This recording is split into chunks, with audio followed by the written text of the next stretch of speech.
Welcome to No Clip, the podcast that's like a book club for people who don't think that books reward them enough for being good at them.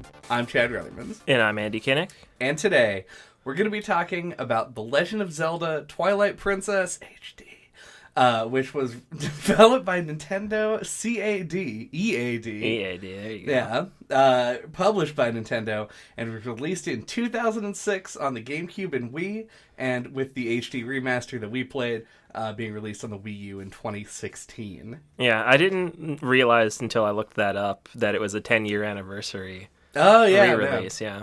I didn't realize that even though I just looked at it. But first, you give us a like or a rating, it would be greatly appreciated. We're on that 100 creep on YouTube. Yeah, we're a small podcast, so most of our engagement is on podcast apps. But if you care at all about watching some gameplay footage while we talk, check us out on YouTube and subscribe if you think if you're into it. Yeah. Also, if you're not into it, subscribe anyway. Yeah, because that 100 creep. Exactly. It's too important. You can unsubscribe right after, but, you gotta get there. And then you can break our hearts. The Legend of Zelda Twilight Princess is an action-adventure game, which is... there's a lot of stuff about the release of this game that I find interesting. And... So, I'm not going to talk about the genre, because the genre of the game is a Zelda game. You know what it is. And everyone is familiar with what makes up a Zelda game. So what we're here to talk about actually is what makes this game different from other Zelda games, or similar to. But one of the interesting things about it is that it is, when it came out initially, it was released both on the GameCube and on the Wii. So... similarly to how Breath of the Wild was kind of used to sell the new console when the Switch came out, this game was it was an introductory title for the Wii. And releasing things on multiple consoles simultaneously in different generations isn't a completely unheard of thing. A lot of really big studios do it in order to hit the widest audience. Yeah. It was very popular on the PS2. Yeah, because the PS2 was such a huge thing. Mm-hmm. If Twilight Princess came out on the PS2, I'd be like, no, yeah, it makes sense. I feel like up until just 5 years ago, there were still Just Dance games were coming out on the PS2. Mm-hmm. On the Just Dance machines. Yeah.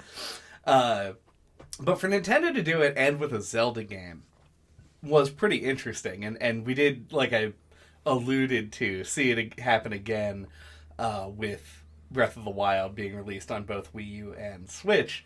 But the thing that you probably do know, but is a fun fact that I'll spout right now, is that because the Wii version used the Wii Remote as your sword controller, and you could swing it back and forth in order to use motion controls to swing the sword, the GameCube version, Link is left-handed as opposed to right-handed. Mm-hmm. And so the whole game is just mirrored, which is a really bizarre thing to have happen.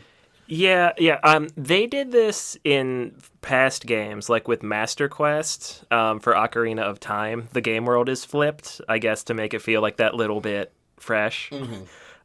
But yeah, so when they did the dual release, GameCube, he's left-handed like usual. Mm-hmm. And so they were well, Wii U, most people are right-handed, or being the Wii. Right. Most people are right-handed, so the Wii Remote, will make Link right-handed. So yeah, so they flipped the game world. And so I really liked Twilight Princess. I played it when I was 14. That's when it came out. Yeah. And it was my first full Zelda game experience. So I'm kind of attached to this game. And I've played it probably 6 times. I think this is my 7th time through it. And so, at the beginning, it was a mind fuck. It was oh my god, Ordon Village flipped the other way. Yep. Yeah, because playing on the Wii U version of the game... Yeah, it's mapped like the GameCube version, because it uses buttons. Yeah, so that's a fun time. For me, I don't have quite the history with this game. I did play it when it came out. I played it on the Wii, and I did not touch it again until the remaster came out, and we talked about this at the end of the last episode, but both of us bought the remaster when it came out and then played a little bit of it and then just never came back to I it. didn't touch it at all. Oh shit, Yeah. never mind. I got it like a year or two later, because it was on sale at Target for like $20. Nice, yeah. And it comes with a sweet amiibo. Yeah, the only amiibo I have. Wow. I can't relate.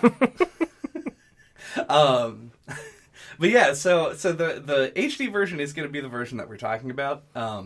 There are interesting version differences between the three versions. The mirrored control and worlds and the controls are the big one between the GameCube and the Wii version. But the HD version, I think, largely unchanged as far as like the actual layouts and everything go from the GameCube version. So that if you're like, wait, they said left there, that was always on the right side. That's why. Yeah, the only major change that I know of is they like cut down on the number of bugs you have to collect in the bug collecting parts. Yeah, I read about that this week. It's a pretty minor change, but I gotta say, it's a welcome one. Yeah, it's appreciated. Yeah. So where do we want to start with Twilight Princess? It's a tough question. Twilight Princess itself seems kind of hard-pressed to figure out how to start as well. So yeah, I mean, I guess that's as good a place as any to start, even though it's starting off on a negative foot. Yeah, like, so the beginning of the game is pretty slow-paced. Mm-hmm. I think that's probably its biggest flaw, or at least one of them. And yeah, it makes it, like, really hard to go back to. I'm like kind of like Stockholm syndromed into it. Like, I know this game pretty well, so it doesn't really bother me. But now I know if like I played this for the first time now, especially after like doing this podcast, and just being an adult and my tastes have changed and stuff, like I feel like it would be really difficult to get into. Yeah, the beginning. Yeah, I think like you said, you like when you stop and think about it, it really does feel like they don't know what they want the game to be. Because like it seems like they're both like tied to the idea of got to do another game in the style of Ocarina of Time, like do a follow-up to that, because they hadn't at this point, mechanically anyway. Yeah. And also they have this cool like Twilight realm idea, and they kind of feel like they're pulled in two directions with it. Because they're like, I was just thinking about it. It's like, it would have been cool to like lean into that. Like maybe there's like a whole Twilight version of Hyrule, and like the first 3 dungeons are like some weird Twilight realm shit.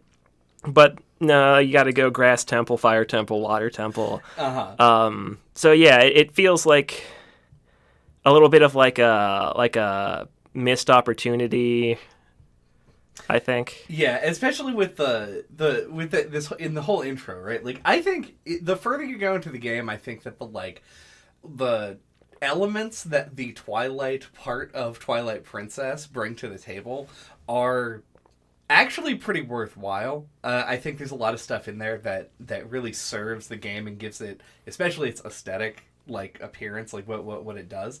But this intro, it feels like they needed to introduce way too many things.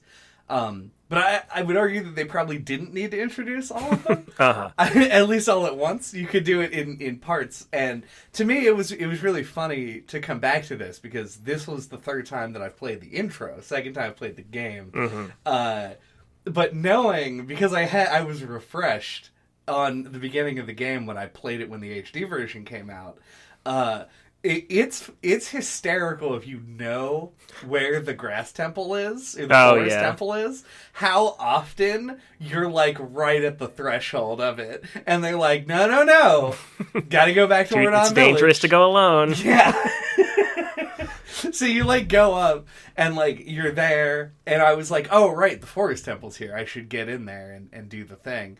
And then it was like, oh wait, no, hold on. It's like an hour and a half before you get there. Yep. You go back, and then you do the wolf part, and then you're right there as the wolf, and you're like, oh, maybe you start this as a wolf, and then nope, go back to Wardon Village again. Now there's a whole thing with the kids getting kidnapped. Then you get to go to the Forest Temple finally. Well, yeah, I think that's another interesting thing to highlight too, because the beginning of this game does feel distinct from other Zeldas. Like, you set up Wardon Village. It's got a memorable theme. It's got like the kids who are set up. It's got the Colin who's like he has this little character arc of wanting to become a hero. Right. And his dad is part of that like secret group of Hyrule people that helps you get to the Temple of Time later in the game. Yeah. It's like Link's a goat herder, and like the mayor is like a sumo wrestler guy. It's like all this distinct stuff. And then they don't do anything with any of it. Mm-hmm. It's like, it feels like, especially with the kids, that feels like a major side quest that just kind of got like swept under the rug. Yeah, like there's this whole thing with Ilya, yeah, who, if you play the game and choose not to go back and engage, like I did, you can just basically forget she exists, much like she has forgotten everything else in her life. Mm-hmm. For like 80% of the game, it's really strange. Yeah, it's really weird. Like she with the rest of the kids like gets kidnapped at the beginning of the game. In a pretty cool scene. I like it when like the moblins or bokoblins or whatever show up and kidnap everybody. But yeah, like she has amnesia, and like you don't resolve that until right before the end of the game, and then she gives you the whistle. Yeah, this is to let you call opponent from anywhere, which would have been really useful early in the game before you could warp around everywhere. Yeah, it just feels like a really weird thing that feels like it just got kind of pushed to the side, and they were like, well, I guess we won't cut it. Because, we made it. Yeah, the kids just stay in Kakariko Village for no reason. Yeah, it just feels weird. Yeah, there's a lot of like situations where it's implied that it's just like too dangerous to go out into Hyrule Field. Uh-huh. But like, I've been to Hyrule Field. There's really not that much going on out there. I just wanted to briefly shout this out because I literally had the epiphany as you said his name. There's a dude in our Discord server. Oh, yeah. Whose name is Colin and uses a Link profile picture. Yeah. And I do wonder if maybe his name's just Colin, in which case, cool, good on you, Colin. Uh-huh. But if you named yourself after the character from Twilight Princess, I didn't get it until just now. So there you go. I always assumed his name's just Colin. His name's probably just Colin. If you're listening to this, you should change your profile picture to Colin, from Twilight Princess for at least a week. A whole week? I don't know what his Discord life is like. Me neither. Yeah. But yeah, anyway, that's just something I thought of. The other kid who plays kind of a role, though, Mallow? Is Mallow, who's the actual star of this game for me. The baby salesman. Yeah, he's extremely strange. Like, it's Mallow who has the head of a baby. He is the original boss baby. If they made a Twilight Princess movie, he would be voiced by Alec Baldwin. But yeah, he just runs like a general store. Mm-hmm. Which we'll get. I want to talk about general stores. Sure. But maybe not right now because it's a weird place for it. But yeah, they do. They set up the kids. The kids don't really play much of a role. They kind of do, but in roles that feel inappropriate for the kids to be playing them. Yeah. With the exception of Colin, because he does go through, like, he's that kid who looks up to you, and he has a full arc, and that's fine. But all the other kids just kind of, like, run around. There. Yeah, the one guy just, like, is up on, he's like the watchtower kid. I don't understand what his purpose is, but he's there. He's just there to be a bully at the beginning. Yeah, and that's about it. And then the girl is also, like, is there to tell you that the Zora Prince is in the graveyard. Yeah, that one. That's the only thing she really does. But yeah, calling out Mallow, I think, is interesting because it makes me think of like the aesthetics of this game. It's going for the most realistic style that Zelda's ever gone for, and I feel like it's both like a strength and a weakness of the game. Because it feels interesting and unique now because it's the only Zelda game that's gone for realism. But like it felt at the time, it kind of felt like they were pandering to what people wanted. Right. But yeah, it has like this interesting, I think, like kind of gritty feel that almost makes me think of like 80s fantasy movies. Like it almost makes me think of like The Dark Crystal or like Neverending Story or something like that. in like the kind of tone, because like you got all the weird Zelda stuff like Mallow and the clown guys, and like weird stuff like that, but it's done in a realistic look. And then you have like the Gorons and the Zoras, which look like good, I think, in this style, but like less memorable. Yeah, the Zora end up kind of blending in more than they really should. The Gorons survive the transition better than anything else because they're cartoon rock people. The simplicity of the design. Yeah, you couldn't do a whole lot to fuck them up. But even the Goron elders have this like kind of eerie gauntness to them. It's like they're like kind of like the monks from Breath of the Wild almost. Mm-hmm. Not that skinny, but they still have their chalky exterior. Yes, but it's a weird look. But yeah, no, I agree. And you're talking about sort of like we're getting into some big boy topics now. Yeah, because the aesthetic of this game aged better, I think, than anyone would have guessed at the time. Because the game is intentionally tonally much darker than other Zelda games. So having this, like, uncanny, creepy, weird art style fits it way better than I think it did at the time when we all recognized it as being, like, an attempt at realism. Mm-hmm. Yeah, it just feels so unique for Nintendo. Yeah. Just in general. Yeah, I just think that's really interesting to like revisit it, and like the HD remaster helps a lot. You look at like footage of the original version, it looks a lot like muddier and drabber than I remembered. Yeah, it feels a lot more, looking at old versions, it feels a lot more like they put a filter over things. Yeah, I definitely think they brightened the colors in like the saturation a bit. Yeah, in the remaster. But I do want to talk about aesthetics because I think I really like it a lot of the time in this game. Like one of my other favorite Zelda games is The Wind Waker, which is the brightest and most colorful of Zelda games. Mm-hmm. And to contrast the two of them, I think is one of the strengths of the series. Like they all look very different from each other whenever it is like feasible for them to do so. Yeah, and it is night and day, almost like literally in that case. But the Twilight Realm stuff fits a lot better in this game than I think the Dark World type things that they do in a lot of Zelda games do. And it is a lot because of this art style, and then a lot just because like they put so much fucking effort into making it look as eerie and like imposing as it does. Yeah, I agree. I think it's like one of the biggest strengths of the game. I've mentioned this before on the podcast. I'm kind of a wishy-washy adult. I'm hesitant to declare things as like the best thing ever or like amazing, as an adult, because I'm always like, oh, I don't know. But I think the visual design of like the Twilight Realm is kind of brilliant. Yeah. It has like this pseudo like digital look to it. Like it's got these very like kind of square but squiggly, almost like circuit boardy kind of style looking patterns. Like the effect when you warp, where everything like pixelates, and it also has a great sound design too.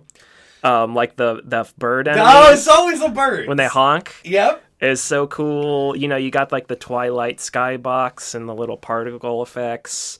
It's just a real shame they don't do more with it. Like it looks so cool, and I think Zant, the main bad guy for most of the game, is a great design. Yep. Really cool helmet. Like probably the closest thing to like capturing the feeling of menace of like Darth Vader, I think, to anything. It was like the first comparison I go to, because he's got this imposing costume, and then there's the scene at the Spirit Spring or whatever at Lake Hylia where he comes in and he like almost kills Midna. Yeah, he's like so calm and like badass.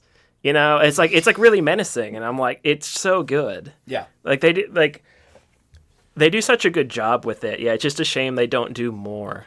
Yeah, and I'm mad that you took the birds from me, because that was like you put the sound effect in right, in the episode. Wasn't that a cool sound effect? Yeah, it's really cool. I love that sound. It has stuck with me for fucking 16 years in a way that I am surprised by. But that's not the main point. One of the criticisms that I hear about this game oftentimes is about the visuals and about the Twilight Realm and Zant and stuff in general. People don't like Zant as a villain. We'll talk about that a little bit more there's later. A reason why. Yeah. But people just like, I don't know. I think that this game isn't like super divisive. I think most people do like it. I think there was a time. I think there was a time where it was a divisive, and I think history has fallen more favorably toward it as time has gone on. I think that's probably... I think it was debated a lot, maybe like 10 or so years ago. That would make sense, yeah. Like around the time when everyone was debating Zelda. Yeah, like Skyward Sword came out. Yeah. Around that time. But I think this ends up working just spectacularly well, and I really enjoyed all of the little visual touches. Like, I think you calling out the sort of like blocky, pixelated look to a lot of the stuff in the Twilight Realm is that's like one of the big motifs of it. Yeah, and I think I have mixed feelings about, because they've seemed to really like this concept of the ancient technology thing in Zelda. They've done it in every game since this. Because like in Skyward Sword, you have like the ancient Sheikah robots, time shift stones, and in Breath of the Wild has like the Guardians and like the Sheikah slate and the shrines in general have like a weird like Matrix ruined thing going on. They like to do the thing with like the synthesizers come in and the soundtrack and stuff to emphasize the sort of more otherworldliness of it. Yeah, and I think that's just a hard aesthetic to pull off, like fantasy with technology in it. And I think this is the place it's handled the best, because it makes the Twilight Realm and like the monsters and the denizens, when you finally go there towards the end of the game, feel like alien. And like you said, eerie. Like it feels very otherworldly in a way that I just think I think that's what's brilliant about it. Like it doesn't just look, oh, it's digital. Like it becomes its own aesthetic that like really works. And the one part I'll disagree with you, which is kind of disagreeing with myself, is that after you transform the denizens of the Twilight, back they just kind of like lumpies. Yeah. Like Ori. Yeah, they kind of look like Ori. They're pretty cute. The big, fat... Mom. Yeah. Mom and Ori, yeah. They just kind of have like a blobby... Like something from a Ghibli movie. Yeah.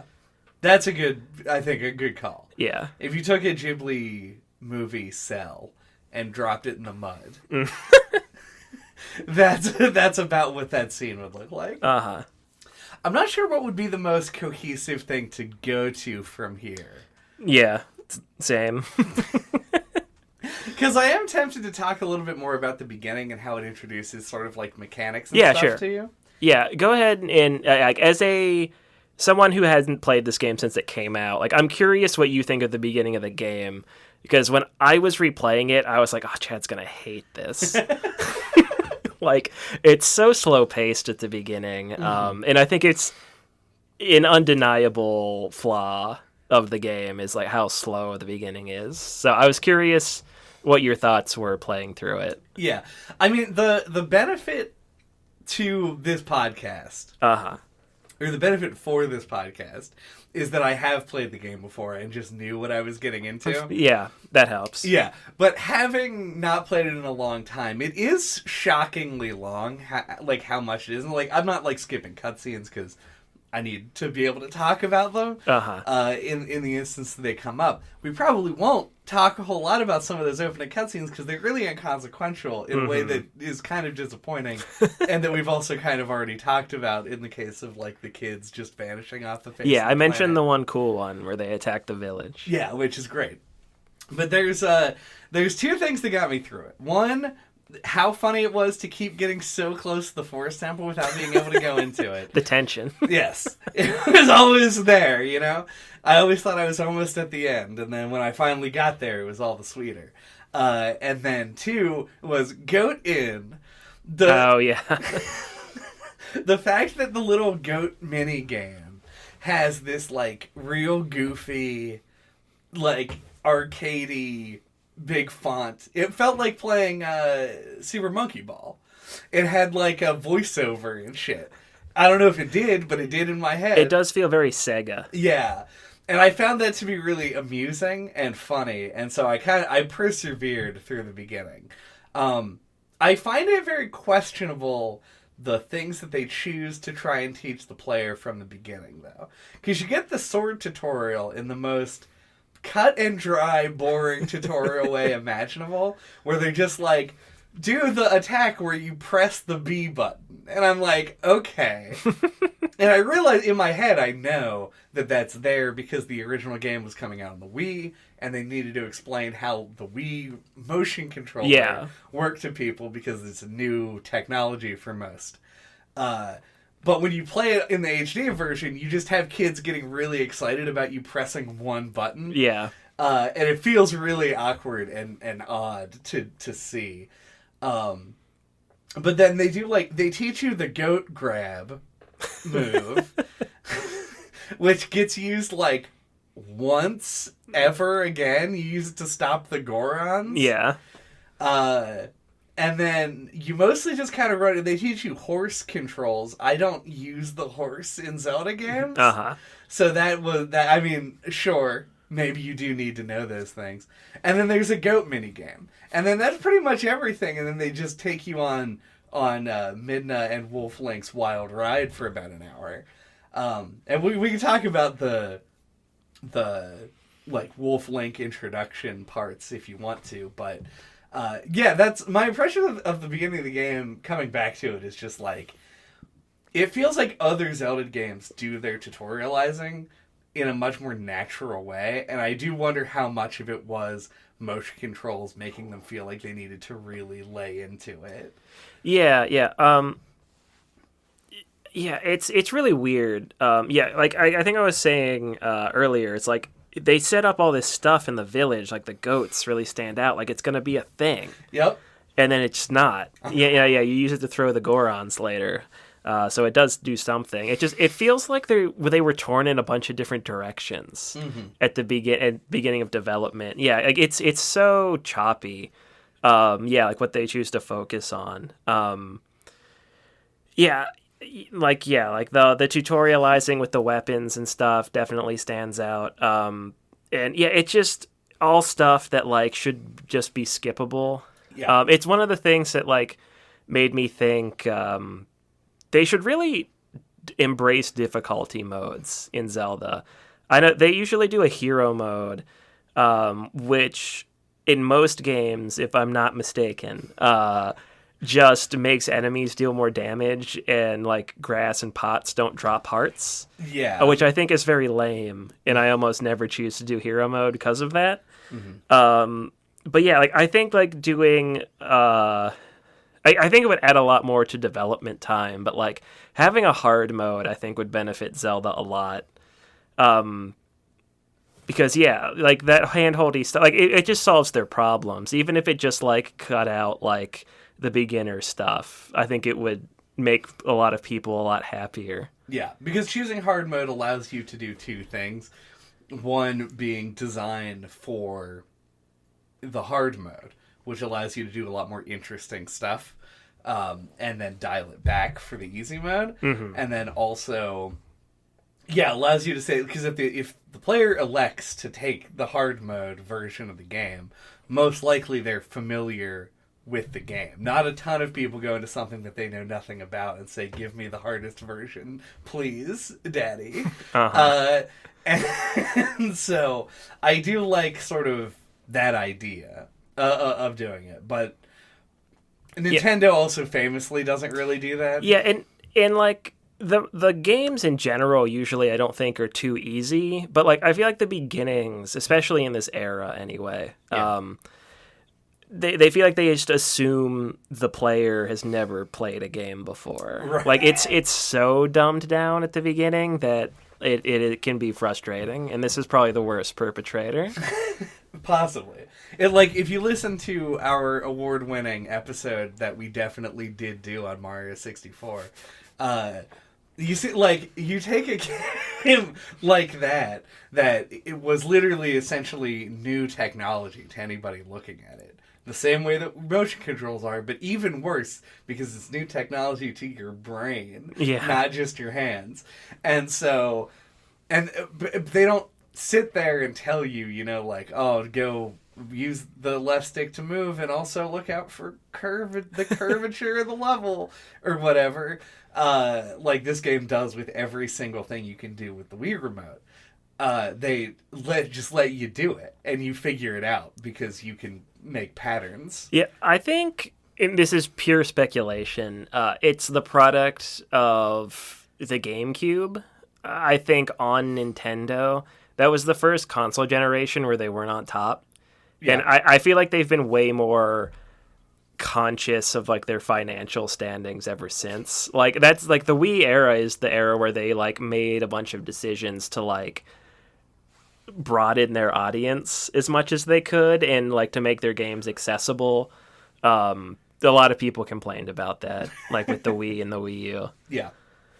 And like they're only now kind of correcting that. Yeah, and I'll still complain about it to some extent because they've made some games that are incredible that you have to coast through a ton of simple stuff before you get to anything that actually like feels like it's making the use of the mechanics. Yeah. I think we found this in Kirby and in like Luigi's Mansion and all kinds of a very recent Odyssey. Yeah. Like lots of very recent games, all very good, but all have a very slow start to get to where they need to be. This is more explicitly tutorializing, though, which can be okay, but is done very heavy-handed here. Yeah. So I guess, what do you think of Wolf Link? I don't know what people think about Wolf Link as a thing. Mm-hmm. It's like the icon. It's like if you took Werewolf Sonic out of that one Sonic game where he was a werewolf. I think it's Sonic Unleashed. Sonic Unleashed. Or something? I don't know. Yeah, it's like if you took the Werewolf Sonic out of Sonic Unleashed. You can't separate it's such an iconic part of this game. I don't really like Wolf Link that much. I find it awkward to control Wolf Link. And I feel like the things that it adds are not substantial enough. I think that I wish there were more things that only Wolf Link could do, because most of the time I was not thinking about using it as an option, like when you get the ability to transform. Mm-hmm. The introduction to Wolf Link is much worse. Because you're just tasked with sort of like combing an area that you've already been to find the light bugs. Yeah. Or the dark bugs with the light tears. And it's very tedious. Nintendo themselves even cut some out. Yeah. For the HD release. And so, I don't know. I'm very middling on it. I don't know. I'm sure that we'll get to it in like a more large scale thing, but that would be my initial impressions on Wolf Link. Yeah, I think that's the impressions of most people. It just feels like it's so underutilized. I said earlier, like, the slow pace at the beginning of the game is one of its biggest flaws, and I think the underdevelopment of Wolf Link is its other. Okay. In my opinion, there's like the only temple that really feels like it takes advantage of it is the desert one, where you actually have to like track the pose souls through the temple. Yeah. But yeah, there's like just stuff like that, like being able to use the wolf sense. It's kind of like having the lens of truth from the beginning of the game, but they never really do anything with it. Like, they could hide, like, have secret walls, that aren't really there, that you could only see with Wolf Link. Yeah, like, I think you hit the nail on the head. Like, once you get the ability to switch back and forth, like, you forget about Wolf Link all the time. Mm-hmm. I don't think he's, like, awkward to control, but I do think, like, combat feels stiff with Wolf Link, which is unfortunate. Yeah, he just doesn't have any utility, I think. Yeah. I think there's a couple of things in there that I think could be improved. I agree, like, making it act more like the Lens of Truth is probably a good idea. Yeah. Because the problem with detective mode in most games is that there's, like, very little incentive to ever turn it off. You always just want to, like, have it on because you know the game's trying to fucking trick you and hide stuff. And so you just put up with whatever downside there is to it. So, like, you never want to go too hard with it. My biggest problem with wolf scents is that, like, a lot of times they're like, track this scent. I mean, this isn't a problem with the scent or the sense. It's just a problem with the scent part of the sense.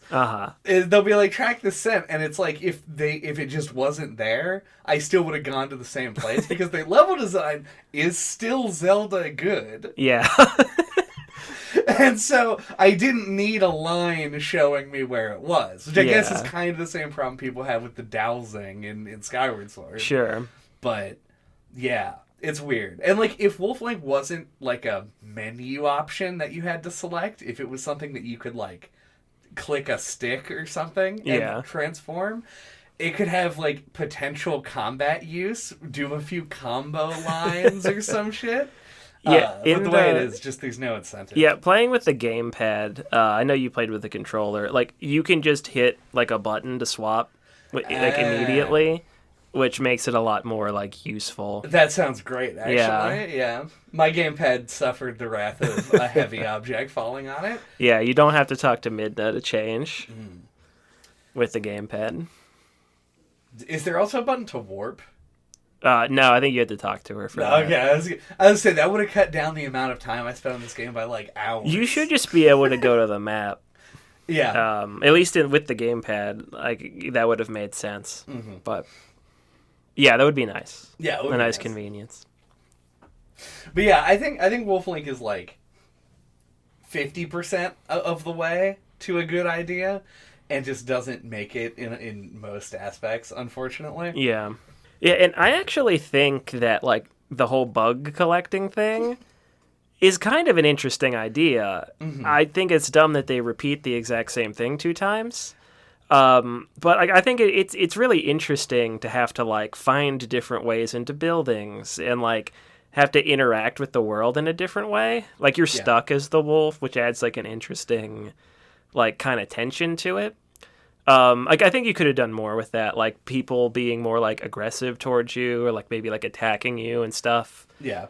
I think there's, like, an interesting idea there, but, like, they just, you know, as I said, repeat it twice. And then the third one is a real big fuck you, because it's, like, so long. Yep. It's such a big area. And you got to do a weird flying minigame. Yeah. Which, honestly, was my favorite part of all 3 of them, because it was not just walking around digging holes.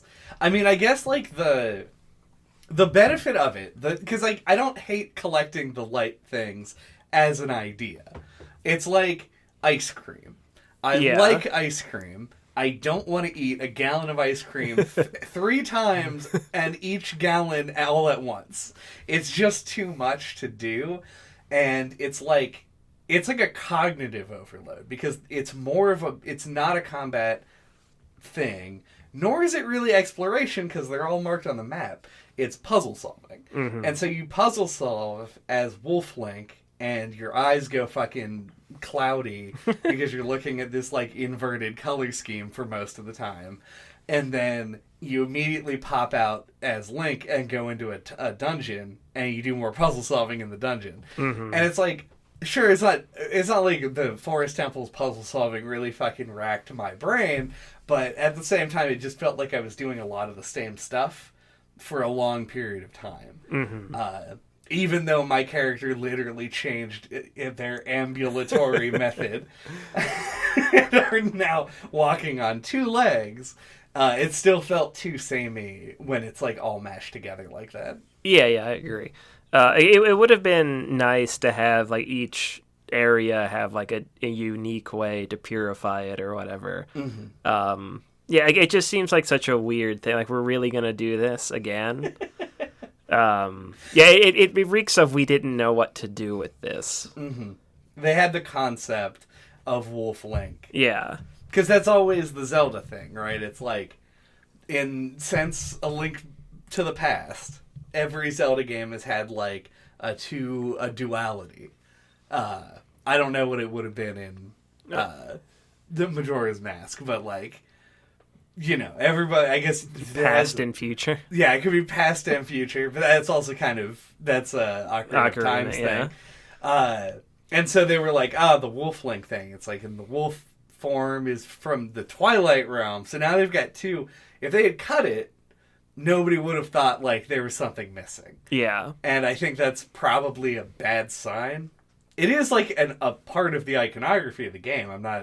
That's definitely true. Yeah. But I don't know if the game would, like, maybe Midna takes that place, like in a situation where they cut the Wolf Link stuff. Yeah. You remember when you had to grab Ganon as a dog once for no reason? Yeah, I remember that. What? That was weird. That was another great example of them just shoehorning the dog into stuff. Yeah. Yeah, and I feel like if you wanted to tackle it from like what could you do different, like I think don't have you stuck as the wolf form. Like I think structure the first 3 dungeons to introduce new Wolf Link abilities and like let you like change back and forth between the forms and have the forms actually like do more significant stuff. Like make it like take the place of a couple of items. That's good thinking, because the first item in this game that you get, the slingshot, is a slingshot, and then the second item you get is a boomerang, and then the third item you get is a bow. So you go, and then the iron boots, yeah. But you get 3 ranged options right in a row, or right in a close proximity. Close to each enough, other. yeah. And they all just essentially take the place of each other. Like, you need to use the boomerang for, like, a couple of wind-related puzzles. Yeah, some heart pieces. Yeah, Gale Boomerang's another one that I'm upset about. Because it's, like, one of the coolest items in the game. It is pretty cool. And they absolutely dumped on it. But we'll talk about the items in a bit. So you get all 3 of these, like, ranged options right in a row. There's no reason that they couldn't have just, like, dumped one and giving you a cool Wolf Link thing to do in the middle of that. Mm-hmm. Because you essentially still have the functionality. Like, you can still hit far-off stuff with the slingshot without having the bow for a while. So it's not really a huge deal. I don't know. I think, yeah, I agree. I think just dump a few items, put them into Wolf Link's kit in some way. Also, don't frame Wolf Link as, like, a punishment. It's like a curse. Yeah, I gotta get out of this body. It's like, well, you're never gonna want to go back into it. Mm-hmm. They do it at the end of the game, too, when you're in the Twilight realm. It's a punishment for failure. You warp into the wolf. So, yeah, I feel like they should have had the balls for the Twilight realm temple to be all as Wolf Link. Oh, yeah. Like, an all Wolf Link temple seems like something they should have done. That, or... And if they had more abilities, that would have been a better thing to do. Yeah. That's the reason it didn't happen, because they still wanted to... Because they couldn't do it. Yeah. Because it would be boring. Neither of us played the All Wolf Link challenge dungeon, by the way. Nope. I legitimately forgot it was a thing until I was, like, almost done. I was like, well, nah.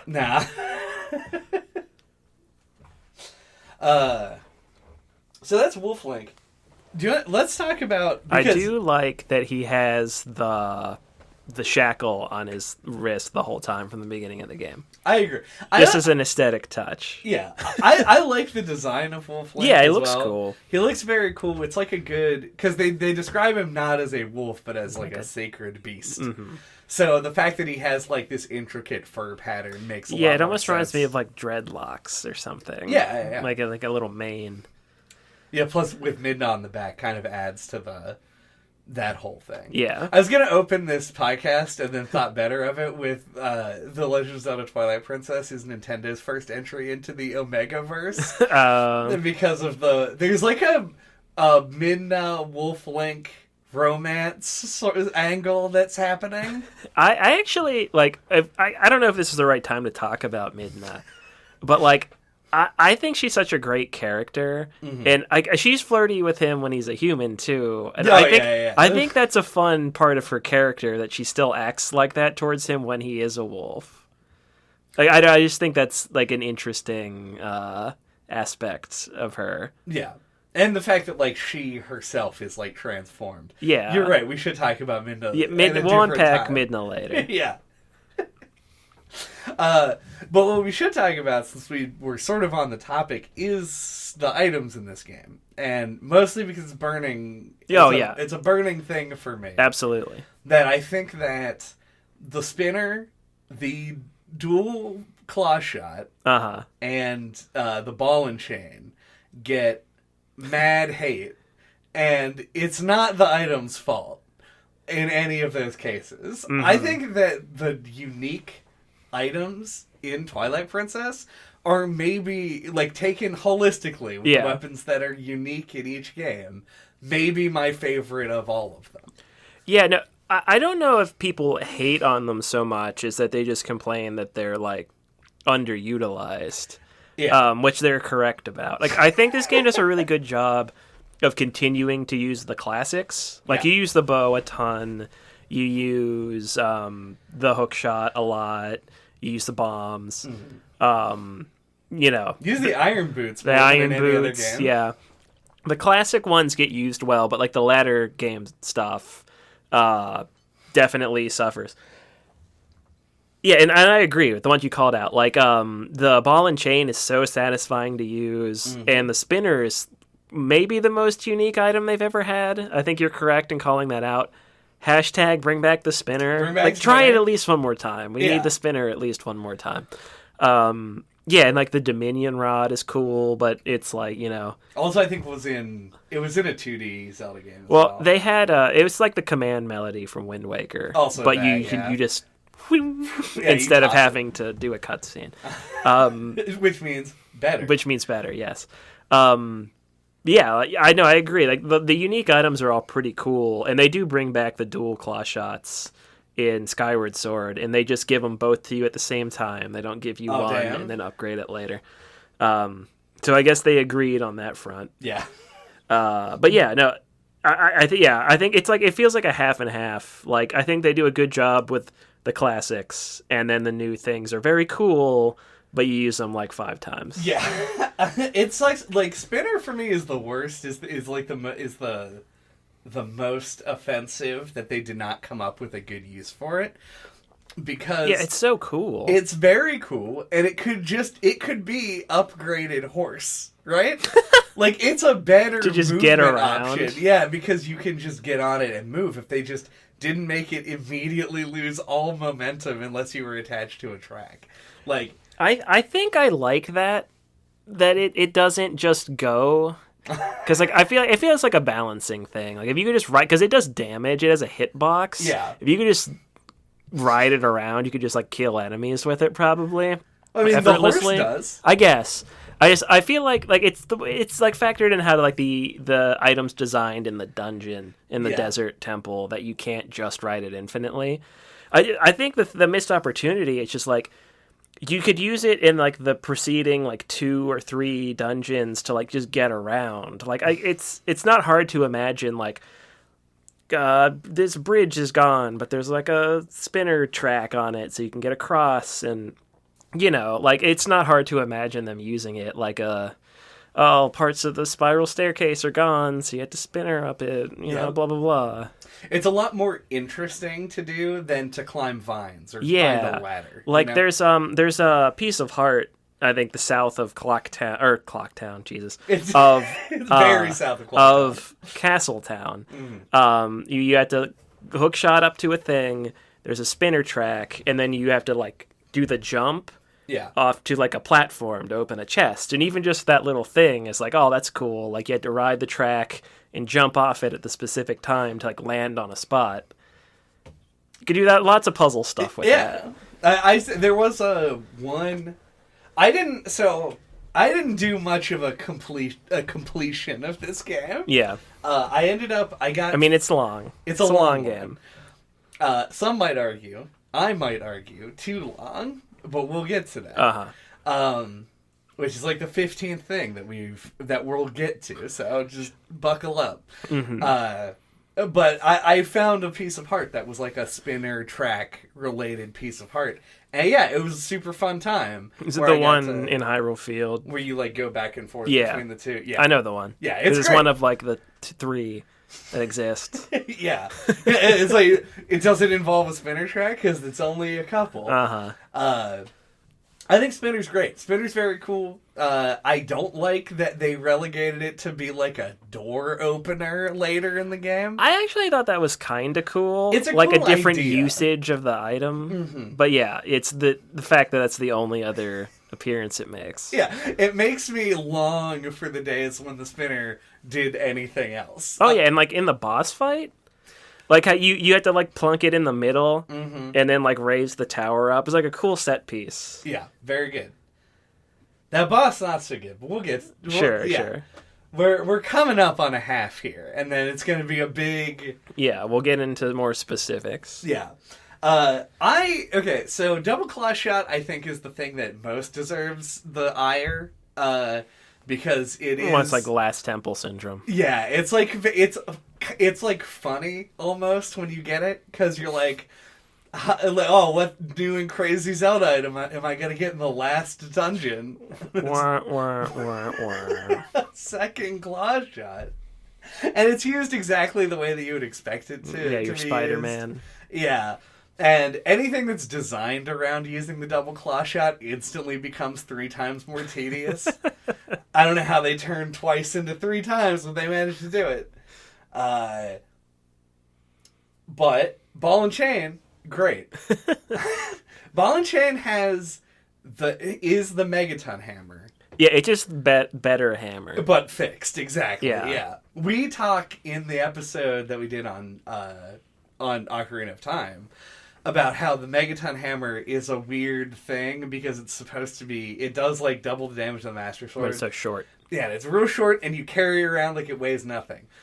In Twilight Princess, Link fucking ambles around like somebody who's about to give birth to a piece of construction equipment, which is what he is. And then you swing it all around, and he's in this like wide stance, as he does it, and then like tosses it in. It's fucking barbaric. I love it's it. Awesome. Yeah. And it does the same shit. It does a lot of damage. Yeah. And it breaks ice and some rocks. Yeah. Fantastic. All it needs to do, and it's a little bit like weightier. That's all we needed, and it feels extremely good, and I like it a lot. Oh yeah, it's great. Also, the Gale Boomerang. Yeah, I mean it's in Super Smash Brothers. Yeah, it is like kind of an iconic thing from the game that doesn't get used very much. Yeah, it sucks because it is like. It's a good idea of taking the boomerang, which is a weapon that gets outclassed very quickly in all other Zelda games. And give it a unique thing. And give it something to do. And, like, in their defense, they do. It probably gets the most use out of any item on this list of 4 items. Yeah. But it's still, I feel like, could be used. It's something that I wish I had in the back of my mind more often. Like, I was thinking, like, could I use wind here? Yeah. But it never really came up. Or I skipped the stuff where it did come up, because I know that you can, like, use it to grab stuff off cliffs. You can use it to grab, like, bugs. Like, for Agatha, and, like, you can also use the claw shot, though, for that. There's the one, I don't know if you went to the fishing hole, because I find the fishing hole very easy to miss. Yeah, I did. I don't think I went there my first playthrough of the game, and the second time I was like, oh my god, what is this? But there's a piece of heart that's like up on a thing, like on a rock, and I was like, "Oh, do I have to use the boomerang?" But you actually had to use the fishing rod to get it, which I think is fun.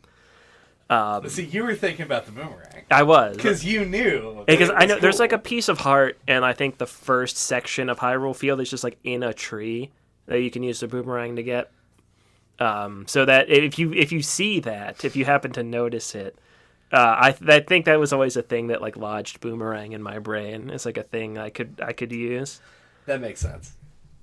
That I swear to God, we'll get to that break in a little bit. in a few brief moments. A few brief moments.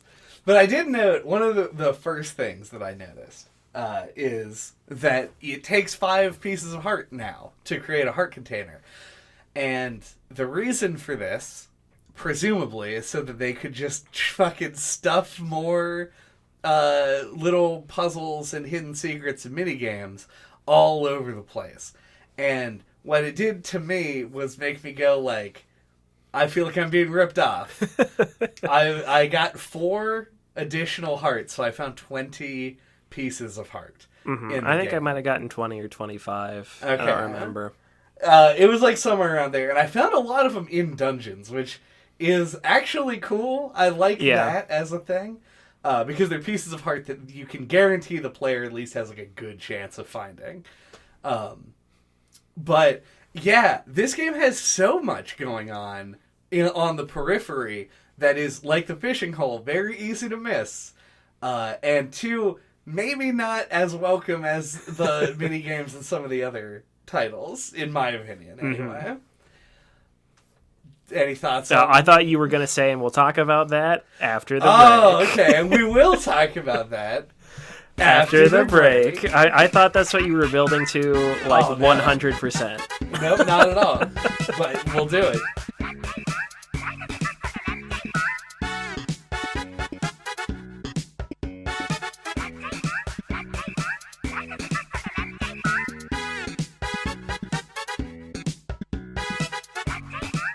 Welcome back.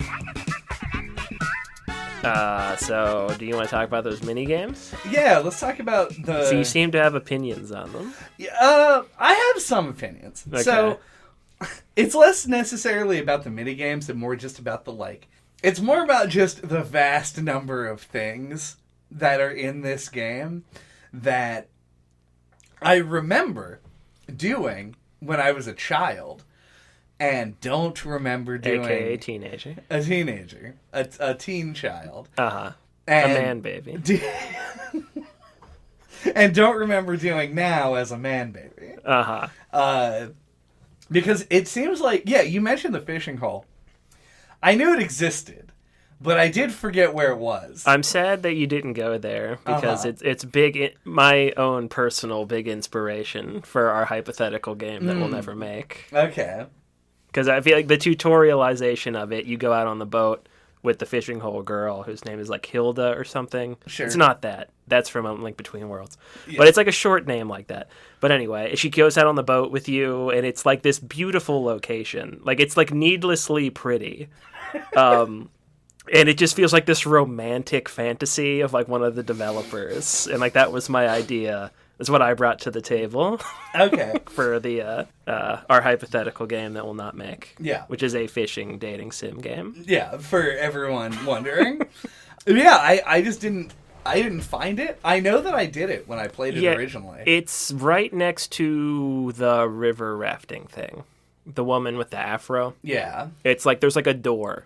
Oh. Like right next to it. That's easy to miss. Oh, and is it the door, like when you approach it the first time when you're a wolf? Yeah. It's on the right side? Oh, there's like a warp point right in front of it. Okay, you approach it and like the things come down. Yeah. All right. So I do know this area, but I didn't go in the door. I thought I went in the door, you get a bottle I think I went in a different door. You can catch it with the fishing rod. I ended up with 2 bottles, so I missed a 4th bottle as well. Yeah, I only got 3. I don't remember where the 4th one is. Or I don't know if I ever knew.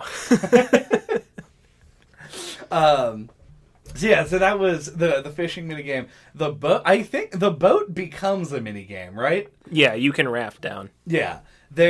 She gives you an extra bomb bag too. The woman at the rafting place. Yeah, she gives you one the first time that you're there. Yeah. But I think that after you do that, you can like go down and do like a weird rupee collecting game. Yeah, I think there's multiple versions of it. Yeah. So I did the initial one where you just blow up the rocks. I did not go back this playthrough either. Yeah. And then you also have the best minigame, which is riding a cuckoo onto a moving platform. Oh, yeah. That one's fun. A little bit. I didn't actually beat it, but you know. My favorite thing is I got to the second. I didn't get to the spinny one, right?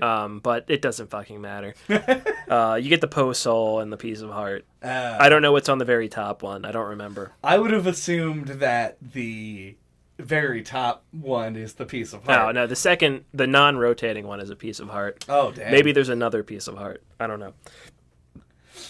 Maybe that's the fourth model. Yeah, maybe. Could be.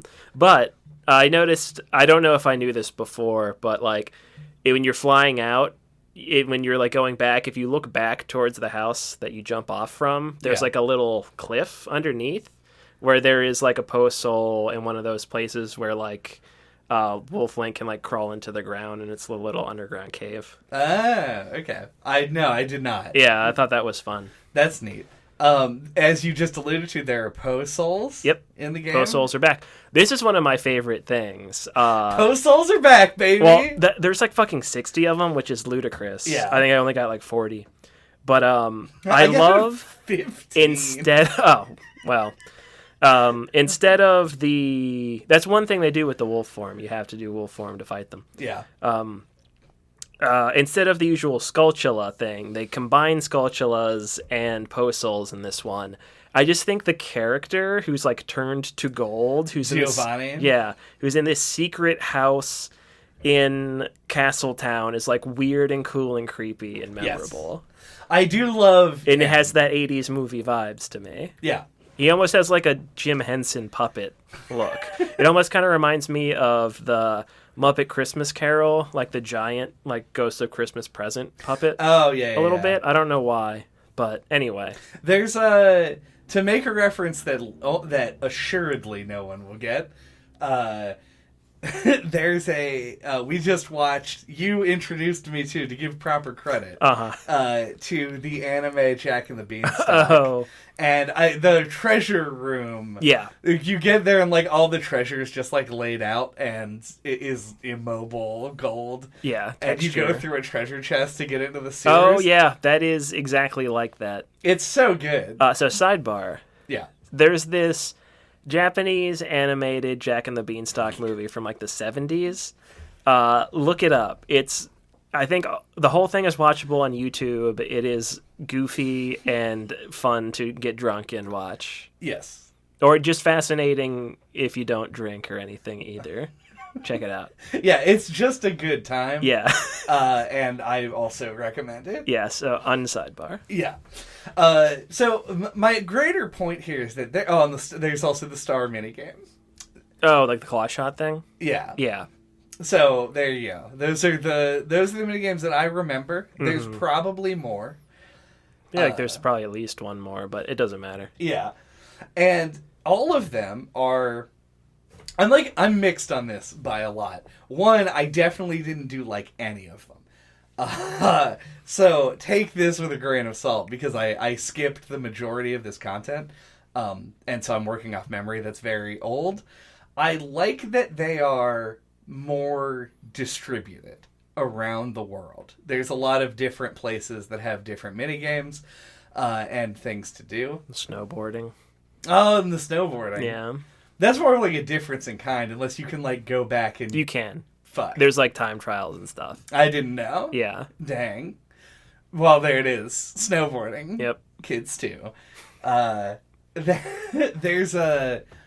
But I do like that distribution. Actually, the snowboarding makes it even better, because now you got the snow-ass peaks involved. Yeah. I compare it in my mind to Ocarina of Time, which I think everybody does with this game, and how all the minigames in that are just in Castletown. Yeah. And they have independent shops that you go to and that host the minigames. I do miss some of the little, like, the stupider ones, like the bomb chew bowling and stuff. Like, I found that stuff to be really amusing. As far as I know, there isn't, like, a shooting gallery in this game. I don't think so. I think, like, the rafting or the boating game is supposed to take the place of that. Yeah, that makes sense. But other than that, I do like the increased complexity, and the fact that they aren't just all in one central location makes them a lot more, like...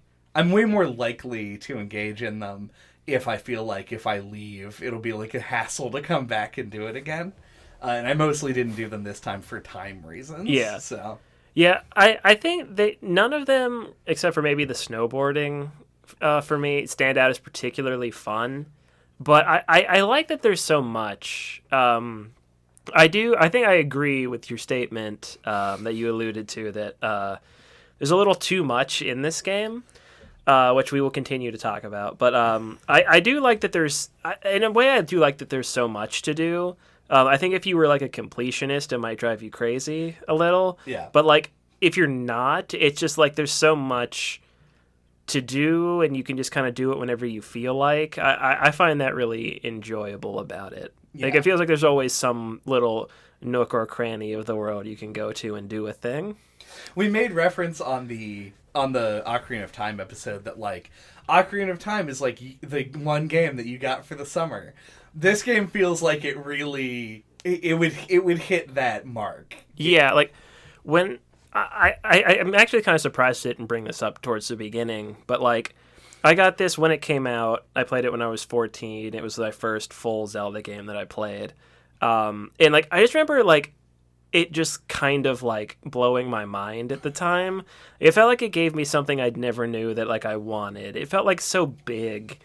And it's still like a big game today, but like at the time it just felt like this huge like epic game, like this huge action adventure thing that like it felt like unprecedented to me at the time in terms of like stuff that I had played. And yeah, like playing it today definitely like it still feels pretty big. It just like the context is different. Like you get more stuff like this, so it doesn't stand out as like impressive. But I just remember it like kind of blowing my mind at the time. See, I had a similar experience, as we've also talked about on the podcast in a much worse format, with Wind Waker. That was my thing. Yeah, like, and I didn't play Wind Waker yet, so it had been like, for me it wasn't that long ago, and Wind Waker is like, it's interesting to compare the two because they came out immediately, like one after the preceding each other, yeah. And they are probably the most different 3D Zelda games. It's the biggest between two titles, like the biggest switch. Because, like, this game doesn't feel huge when you compare it to Wind Waker, but it is much, much denser. Like, Wind Waker has a lot to do, but most of it is not nearly as substantial as the stuff that's in Twilight Princess. Yeah, and I think, like, Wind Waker feels bigger mostly because of, like, the illusion that the Great Sea creates. Yeah. I will say I was having way less fun walking across Hyrule Field because it was not playing the Great Sea theme. Sure. But otherwise, I think I would prefer doing that. I'm not sure. I didn't actually do a lot of it. I think coming from Ocarina, this game requires you to do a lot less just world traversal. You go somewhere once, and then you don't have to, like, make the trip back ever. Which I like, but I can understand how it could be, like, maybe a little bit immersion breaking. But I think that's kind of where all the Twilight stuff comes in. Because it does feel like it's an ordeal once you get the ability to warp. Like, they'll start, like they take away the Bridge of Eldin. And you don't actually have to go get it, as far as I know, like, ever. I didn't until, like, the last 5 hours of the game. It could just sit in the fucking desert for all I care. But then it was going to take a long time for me to walk somewhere. And it's like, okay, I'll go get your damn bridge. And so, I don't know. I think they do it, the world, they set the world up in a good way that I think makes the exploration feel good. But, man, if you're used to playing Zelda games and getting most of the stuff, this game is going to feel like it's a much more, like, involved thing. Yeah, you kind of, like, I feel like you just said a lot there that I have a lot to say about. I probably did. Like, because for me, like, I know, like, on my first playthrough, I was the same way. Like, I didn't do much Hyrule Field exploration, but, like, on subsequent playthroughs, I feel like I really like the character of Agatha. Like the weird bug girl who lives in Castletown who wants you to bring the bugs to the bug ball. Agatha's Bug Ball, also another minigame we didn't mention. Oh, yeah. If you want to call that a minigame, it's more of a side quest, I think. You get a collection. Sure. Yeah. I guess that counts. But, yeah, like there's this special glowy bugs around the world, and I find them really satisfying to collect, and for me, they're like a big motivator to actually go explore Hyrule Field. And they do the Dominion Rod Owl statue quest towards the end of the game to kind of force people to go explore Hyrule Field with all the items. Yeah. But I think it ends up landing a lot better if you spread it out. Like as soon as you get the ability to go back and forth between human and wolf form, I think it's a good time to go give it another once over. Yeah. So yeah, you kind of have to like self-impose or like self-direct to get the most out of Hyrule Field in this game. Because like I feel like for the time they really tried to fill it with content, but it's still not quite there. Mm-hmm. It is a lot of just kind of riding around empty fields and stuff. It's just kind of like at the edges. But the warping is a thing I really wanted to talk about. Because you could warp in Wind Waker. Yeah. But you had to find the frog guy on the cloud and shoot him with an arrow. Mm-hmm. So you had to like really earn it in that one. And this one, it feels like one of those very Nintendo mechanics to me, where it's like they're introducing warping to the game in like more of like the more modern way we think of a warping system. But they're doing it in a unique way, or they're thinking about it in a different way than I think other developers would. Like, I think it's really cool that you have to, like, move the Bridge of Eldin with the warping mechanic. Mm-hmm. I think, like, it was one of those things that, like, blew my mind the first time I played it, like, where you have to, like, go get that big rock that fell at Death Mountain and drop it into Zora's Domain to melt all the ice. Like, that's so cool. Yeah. And it's just, like, I think a creative use of the warping mechanic. Like, oh, there's these portals, you can see them in the skybox. They're always there, and it's like, oh, how do we use these in a cool way? And just like the big Bridge of Eldin in the desert, you know, and then the fact that there's a dungeon underneath of it, like that's such a memorable piece of the game. Like the first time you do it, there's just like a bridge in the forest area, and then you have to like put it back where it is. And like I just remember that really standing out to me about the game in a weird way. Yeah, we talked about how in Ocarina of Time they take away your ability to target because they've incorporated Navi as the targeting reticle. Like it is a being in the universe that serves a mechanical purpose, and so logically, when you do it, like when you take that away, then you aren't able to use the mechanic associated with it. Similarly, the warping is a game mechanic that serves its function, but you think, what else? I mean, as the warp mechanic's existence in this world is justified by these big portals, so why not use them for other shit as well? And so it is. It is very cool that they did that, and it's just like one of those things that they're very good at doing. Classic Nintendo. Yeah, and it absolutely works here. I think it's one of the cooler things about like the expanded mechanic set of Twilight Princess, which brings us to the expanded mechanic set of the combat. Yeah, the combat in the game, and you learning new moves to use. I don't know what the 7th move is. I didn't get it. Oh, God, what is the last one? I think it's something disappointing. Well, thank God I didn't get it. Did you get the charged spin attack? Because I think that might be the last one. That sounds like it might be the last. Last time it was the jumping attack that hits groups of people. Okay. Yeah, I think it's the spinning one then. Makes sense. Yeah. So, yeah, this is an interesting thing about the game. And I was telling you earlier, I rewatched Matthew Matosis's video on Twilight Princess earlier today. And so I want to give him credit on this. This is the one time I'm going to, like, quote him when this came up. I think all the moves are very cool. It's one of the cool presentation things about this game as well, that like the hero's shade is what he's called, which is he's been confirmed to just be Link from Ocarina of Time at this point by the developers, which is all very cool themed. And but the thing about it that is disappointing or like underutilized is that all the moves are optional, so they're not factored into any of the enemy designs.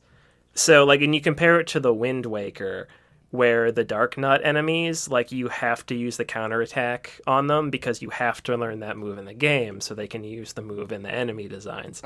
Twilight Princess doesn't do that at all. So a lot of the enemies, like the Dark Nut enemies, you just, like, the most effective strategy is to just, like, strafe around them and hit them, you know, like, after they whiff an attack. Yeah. And same thing with Ganondorf. It's the same thing. You have all these moves and you never really have to use them.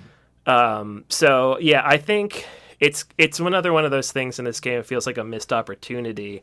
Like, I think this is the biggest moveset Link's ever had for combat, but you don't have to use any of it ever. You just kind of swing the sword around. Yeah, I was actually thinking about that in terms of like just the number of verbs that you have. Yeah, it's a lot. It's a lot of stuff. Like, this game, definitely the most that you have in sword usage. I was imagining, like, you could argue that Breath of the Wild's combat is more complicated, but, like, I don't think it is. Only if you count all of the stuff that you can do incidentally with other items, you know? Like, this game, that's more of, like, it's almost more puzzly or, like, more physics-based. Yeah, like, the systems are what makes the combat complicated. This is, I think, by far the most that Link has been able to do. Yeah, it just feels like it goes to waste. Yeah.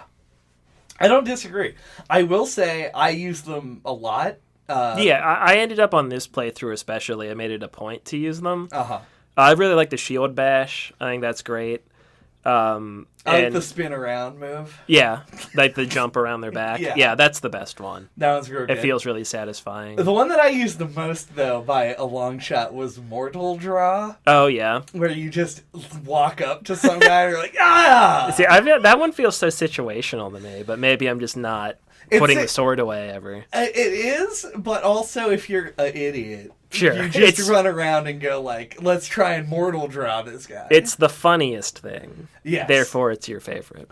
I like that there's an animation that plays. I think it's just whenever Link is in combat, if you try and put the sword away, where he like does a sword flourish. Oh, he does the flourish. And then puts it away. I was trying to experiment with it. Because I couldn't figure out... Because I don't remember in any of my other playthroughs him doing that ever. Yeah. And this time it happened all over the place. So I didn't know if it was like if you hit the sheath sword button right after combat, he would do it. That might be. That was like my biggest running theory. But I was also like, is it if you don't take damage? And I was like, no, that's not it. So I couldn't quite figure it out. I was just imagining that it only exists to prevent you from just mortal drawing every enemy in the game. Because I would try and do that. Like, I would walk up to somebody, get him with the mortal draw, and then go to put the sword away, and he would do this long animation and get his ass kicked. Okay. I never had it happen in the middle of combat. It was always after I killed the last enemy. Oh, damn. So it must have something to do with sheathing the sword then. Probably, yeah. Dungeons? yeah, let's talk about them. I guess let's talk a little bit about just specific puzzles for a minute, and then we'll transition to dungeons. Okay. So this is another one of those things, 14-year-old me blew my mind. So this game has this segment where you're Wolf Link, and it's before you get to Lake Hylia for the first time. You go across Lake Hylia on the bridge, and it's covered in oil. It's like a set PC moment. And Bokoblin, whatever, Moblin shoots these fire arrows, and the bridge catches on fire. And what you're supposed to do is push a box to the edge, get up on it, and jump off the bridge into the lake below. And, like, that was one of those moments that, like, blew my mind. It felt like such a perfect example of I had to think outside of the box to solve this puzzle. Because, like, you never do that in games. Like, you never jump off the bridge. No, yeah. And also, you probably didn't even know there was a lake beneath you. Like, it's one of those things that, like, I feel really conflicted on, because I found it really unintuitive to figure out the first time.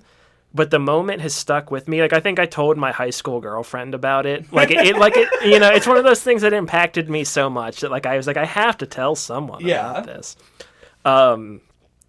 So yeah, it's a moment that really stands out to me about the game. And I just wondered if you had any opinions on that moment, or if it stood out to you in any way. So, I didn't remember this moment from the first time I played the game. However, you told this story. Yeah, I think I did. On the episode we did on Link's Awakening.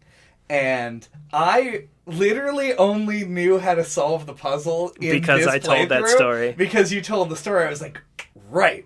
But you said, like you just did, that you push the box to the edge, and that's not actually true. You push the box to an opening in the wall. Oh, yeah? Because it has, like, a bunch of series of these little square openings. The actual edge is slightly too high for you to jump on. And so I died the first time and was like, that bastard, Andy. that rat bastard. You tricked me. I set it up years in advance.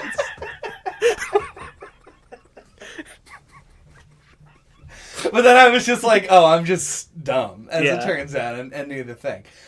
I like that a lot. I think if there's any issue, it's unintuitive, I think. Yeah. But I can't really, like, speak on it, because I was 14 at the time. That's true. So I feel like I can't give, like, an accurate opinion on it. Yeah, I think that there are a number of puzzles in this game that kind of have readability issues. Yeah, like, I think on this playthrough it seemed very explicitly obvious. But I know in, like, the bug collection part in Kakariko, there's the house that starts burning down. Yeah. And I remember, like, on my first playthrough, like, it just never occurred to me to just leave the house, even though I'm pretty sure Midna tells you to just leave the house. Right. It's just one of those things, like those moments of, like, just turn around and leave, or just bail, like, by jumping off the bridge, that, like, can feel really unintuitive in games, I think. Yeah. But I find, like, super interesting. I remember those moments. So, yeah, I think it's really an interesting question of, like, I brought up on the Link's Awakening episode, is, like, how worth it are those moments if they cause a lot of friction or frustration for players? Right. Well, it depends on what kind of a purpose they serve, because it is a memorable moment, right? Oh, yeah. Jumping off that bridge is I'll never forget it. Yeah. I'll be on my deathbed, and I'll be like, remember that time? You might be a special case in that instance. Sure, no, I mean, it's not that memorable, but, like, when I think of Twilight Princess, it's, like, one of the first 5 things I think of. For sure, Yeah.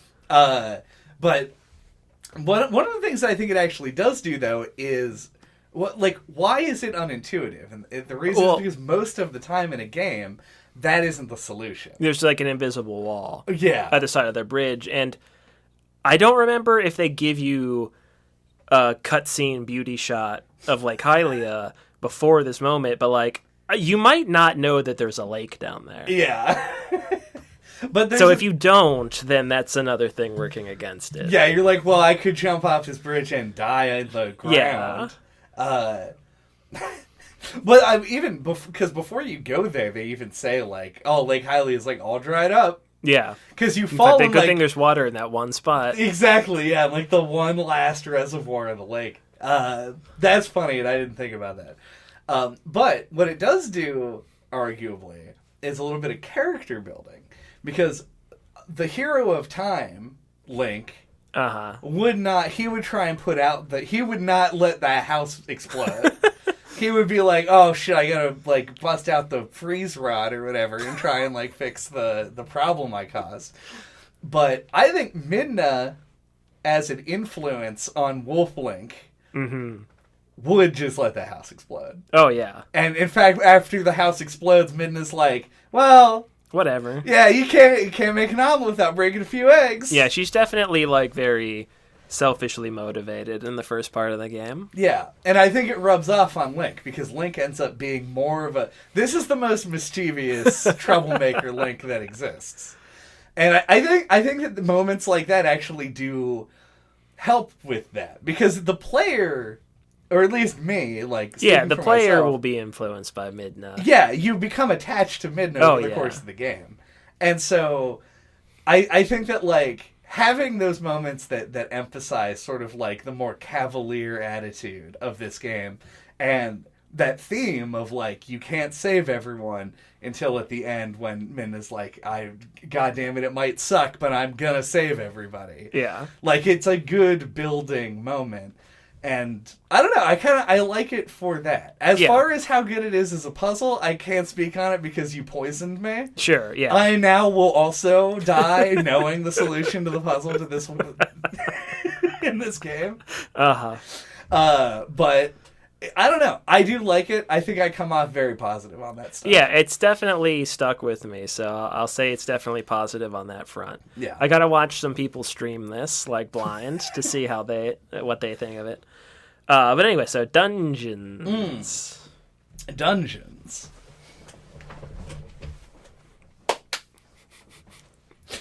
I was gonna make a joke when we came in here as being like, I feel like I took so long to beat this game that I don't even remember what the first dungeon was. But the first dungeon is so egregiously weird that I could never forget it. It is a weird one. It is a strange one. And I don't necessarily want to go through and talk about like every single dungeon. But the first dungeon is a guided tour by monkeys. And there isn't a lot like that ever, and it needs to be mentioned. Yeah, I actually really like the monkeys. As you mentioned, they are very weird and unique to this game. But they work as like a wordless tutorial. They kind of like guide you on where to go and like help you out, which I think is like fun. Yeah, but it feels very weird because like Zelda, this is going to be a really weird direction, I think, but this is how it always comes off to me. Like Zelda's like very like Western fantasy influenced as far as its aesthetic. Mm-hmm. It's very like, like knights and swords and stuff. And then, but like, so you're in like a forest and not a jungle, and there are monkeys. Like they stand out as like weird to be in the location to me. Yeah. Maybe that's just me being weird and nitpicky, but like I don't think it's like a problem. But like they've always stood out as like a really weird element of the game. I agree. Well, I will mention, and I think that's part of it. Yeah, I will mention that the monkeys are like invasive. Like the characters in Ordon Village talk about how the monkeys like just started showing up and fucking shit up. Yeah. So maybe they aren't from there. That's a good read, I think. Maybe. Possibly. I will say the worst thing, because like we talked about how egregious the sword tutorial feels when you're playing with a controller, at least. Yeah. The monkey tutorial does not feel as bad. Because you can like ignore it for the most part. Yeah, and just go about your business. It's like kind of satisfying to save them. It is like because they're on the wood cages that you can just bust up. It's like collecting stuff. Yeah, but you also get that like it does teach like. Because the monkeys will be like, oh, go over here. Oh, there's a key in there? Wild. I'm a monkey. I don't know shit about that. Haha. I've got a bow in my ear, so I'm the girl monkey. I'm the girl monkey. Hey. If I have one main complaint about the monkeys, it's that you don't like monkeys? Is that I don't like monkeys, and I don't like fighting a mini-boss whose ass is just out the whole time. Yeah, you gotta smack that ass. Yep. It's Conga Lala all over again. Yeah. My least favorite thing in any game with monkeys is excessive butt humor. And this game has any butt humor, which is monkey butt humor specifically. I do love that he helps you with the actual boss, though. Yeah, that's a great moment. Mm-hmm. So yeah, like the baboon with the huge ass, that thick baboon is the mini boss, and he's the one who drops the Gale Boomerang. Yes. And then in the main boss, like you beat him, he had been affected by like a parasite or whatever. A butt parasite. Burrowed right up in there. And so you free him from that, and then he helps you in the boss, which is fun. Yeah. Yeah, no, it's great. It's like even a great little story moment for this monkey. It has development. Yes. His butt has development. The butt redemption arc that happens in the middle of the very first Zelda dungeon of the Nintendo Wii. It broke new ground. It broke new wind. With the Gale Boomerang. Exactly, multiple levels. Yeah. Okay, anyway. But that's pretty much it. Had to mention that, and also we talked about the Gale Boomerang and it being the one that does get the most use out of the new items, and this dungeon makes great use of it. I like all of the puzzles. They use it in a lot of different cool ways. You move bridges, you collect things, you like grab bombs and put them places you want them to be because you can't throw them yet. And then there's the weird passcode thing where you have to like hit a thing in Z order. Yeah, because you can hit multiple targets with the boomerang. Yeah. If anything, that is the feature that doesn't get used enough. But it's still good. I don't know. I like this. I like this dungeon. I like a lot of the stuff. Yeah, it's a good introductory dungeon. Yeah. The dungeon that I most want to talk about, go for it, is Snow Peak Ruins. When I think Twilight Princess, I think Snow Peak Ruins. It's my hashtag fave. Hashtag fave. Yeah, similarly to Skyward Sword, in that game, my favorite dungeon is the pirate ship. I really like those like creative design constraint type dungeons. Like it's Snow Peak Ruins is a mansion. Yeah. And I love the idea of like setting a Zelda dungeon in a big house. Similar to, or a big pirate ship. I think that's really cool. Like I mentioned in the Symphony of the Night episode, like I think it's cool that they crammed a whole Metroidvania map into a castle and had like area variety. Like I think this is cool in a similar way that they're able to like design a whole dungeon inside the constraints of a mansion. I think that's really impressive. And I think it's even like thematically like kind of cool and tied into like I don't remember her name. There's a couple of characters who are like the fucking Hyrule Task Force or whatever. And each one of them's tied to a specific dungeon. And there's like the girl who wears the armor. Yeah. I think her dad may have lived in the Snow Peak Ruins or something. She has some kind of connection to it. And it seems like it was like a military barracks. Right. Which ties into the fact that she has like the armor on and stuff. And why there's all the cannons everywhere. So it's like a little bit of environmental storytelling with it too, which is cool. Yeah. And also, you got Yeto and Yetta. Yes. The best characters. I mean, Yeto and Yetta are great. And I love that I like the whole, even the lead up to it is great. Because you have the moment where you go and talk to Princess Ruto. I forget what the actual character's name is. The Queen. Prince. Oh, yeah, then the prince. The ghost of the Queen. And then the prince, yeah. Which is set up way before and then gets paid off. Yeah, it's got its own little side quest. Yeah. And it's like the best use of the wolf sense, I think. Like you have to catch the fish and then you have to follow its scent up the mountain. Yep. It's super great. And so you get all this like setup to it. And then you find out that the Yeti, the beast from the mountains, can speak. And is like a grandpa. And is like a dumb grandpa. Like, I do love Yeto. I think this is great. And then Yetta ends up being the boss of the dungeon. Yeah. Because she's corrupted by the mirror, which is cool and creepy. And gives you, like, an idea as to, like, what's the big deal with the Mirror of Twilight? There's a lot of mysterious, unknown power hiding inside of it. And that's not even talking about the actual dungeon, which is pretty fucking good. Yeah. I love that setup, and I love the resolution, the fact that it ties like half the fucking cast into this one dungeon. And you get the cool ball and chain. And it's got the funny joke of you keep going back to Yetta and she keeps telling you which room to go to get the key, the boss key. And each time it's like a different ingredient for the soup that Yeto is making. And you can go back and visit him anytime, and you can just fill up a bottle with the soup. and it gets more healing each time you put a different ingredient in it, which is fun. Yep. I took some of the superb soup. Yep. To the final boss battle of the game. Yeah, you serve it to Ganondorf, you guys become best friends, and he's no longer evil. It's true. You melt his icy heart with a fresh island soup. And then you can unlock Ganondorf in Super Smash Bros. 64. Yeah. Mm-hmm.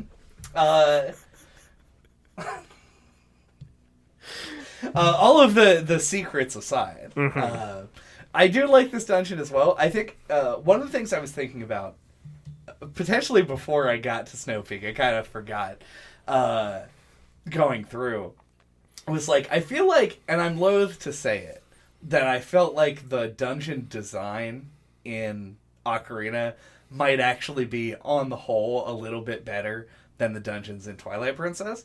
But one of the things, and re-listening to our episode on Ocarina actually made me really double down on this. Uh-huh.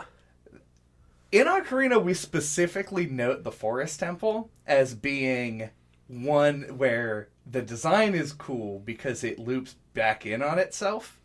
And it's one of the harder dungeons in the game. Yeah. And it is, and we also mentioned that it's like the hardest dungeon in the game. This game, Twilight Princess, on the whole, is like fucking Bloodborne with the number of shortcuts. Like, every dungeon loops back in on itself and, like, opens doors that are shortcuts to other places, and, like, you'll, like, shove a pot out of the way and there's a claw shot target. You're like, who put that there? Somebody trying to help me out. Because now everything's... Designer? Yeah, a great level designer who knows how to design great levels. And this is, like, the king of that, because it just, like, you make little, like, figure eights. You go off and find a location and get a pumpkin, and then you come back. Well, and you get the ball and chain, and you can break the ice in the courtyard. And then you have free access to both wings of the house. Mm-hmm. Oh, it's so good. It's so fucking good. This dungeon feels dense. That's why I like those creative, like, smaller dungeons. Yeah. It's just great. Yeah. It's just real good. I would say my biggest issue is why you have to use a dumb Switch device to move the iron balls. I think that's kind of cool. It's a cool device, but it feels like you should be able to just take it through the door. Yeah, that's one of those things that it feels it's consistent throughout the whole game until you get to the Twilight Realm. You have to carry the ball, and you can go through doors with the ball. It's breaking your own rules. I will note, because I thought this same thing, the doors in the Twilight Realm open without... Automatically, yeah. And Link has to physically open so do the ones doors. In the Sky Temple. Some more advanced technology. All right, we're back. Did you try carrying a pot through a door or something? I didn't, actually. I just noticed, like, Link doesn't have to open the door, But, it's a weird thing to have noticed, but I did notice that this time. Yeah. Snow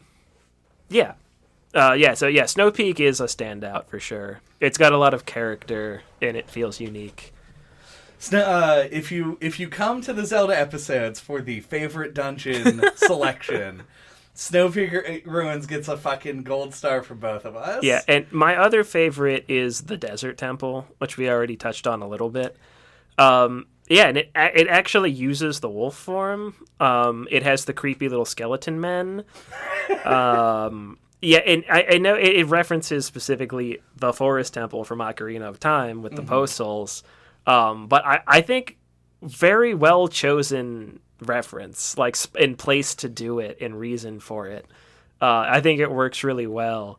And they actually do a secret wall in this one. Like, one of the post souls is behind a wall that you can't see without being in wolf form. Like, it feels the most, like, vertical slice of Twilight Princess to me, like, where you're actually switching back and forth.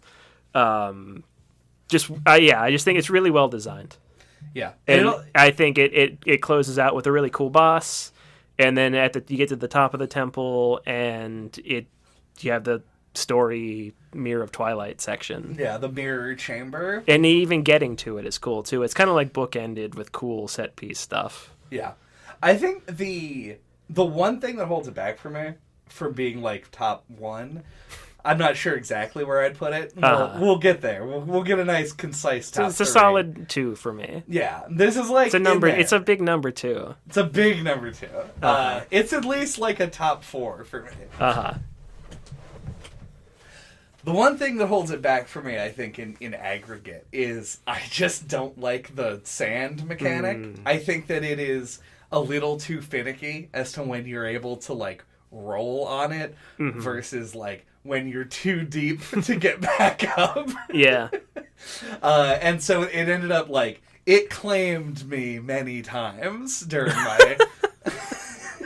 during my playthrough. Sure. I was eaten alive by that sand, and other than that, though, like, everything about it is really good. I love being able to switch, or, like, doing the scent thing, and finding, like, the pull lever switch under the sand. Yeah, like, you have to, like, move things, like, to different levels. Like, yeah, it feels like it's got a lot going on. Yeah. And it's just good puzzle design. Yeah. And it does the fucking Clover figure 8 thing from the Forest Temple. Great shortcut design, guys. I love it. It's like the chandelier. You had to pull up, and then you can't run through it in time, so you had to stop in the middle. And you had to realize that there's the hole in the middle. If you do get onto the other side, you get rewarded with a Miiverse stamp. The most useless collectible in a Zelda game ever, as of like 2020 or whenever they shut that down. That's earlier than that, I think. Probably. I think it's more like 2018.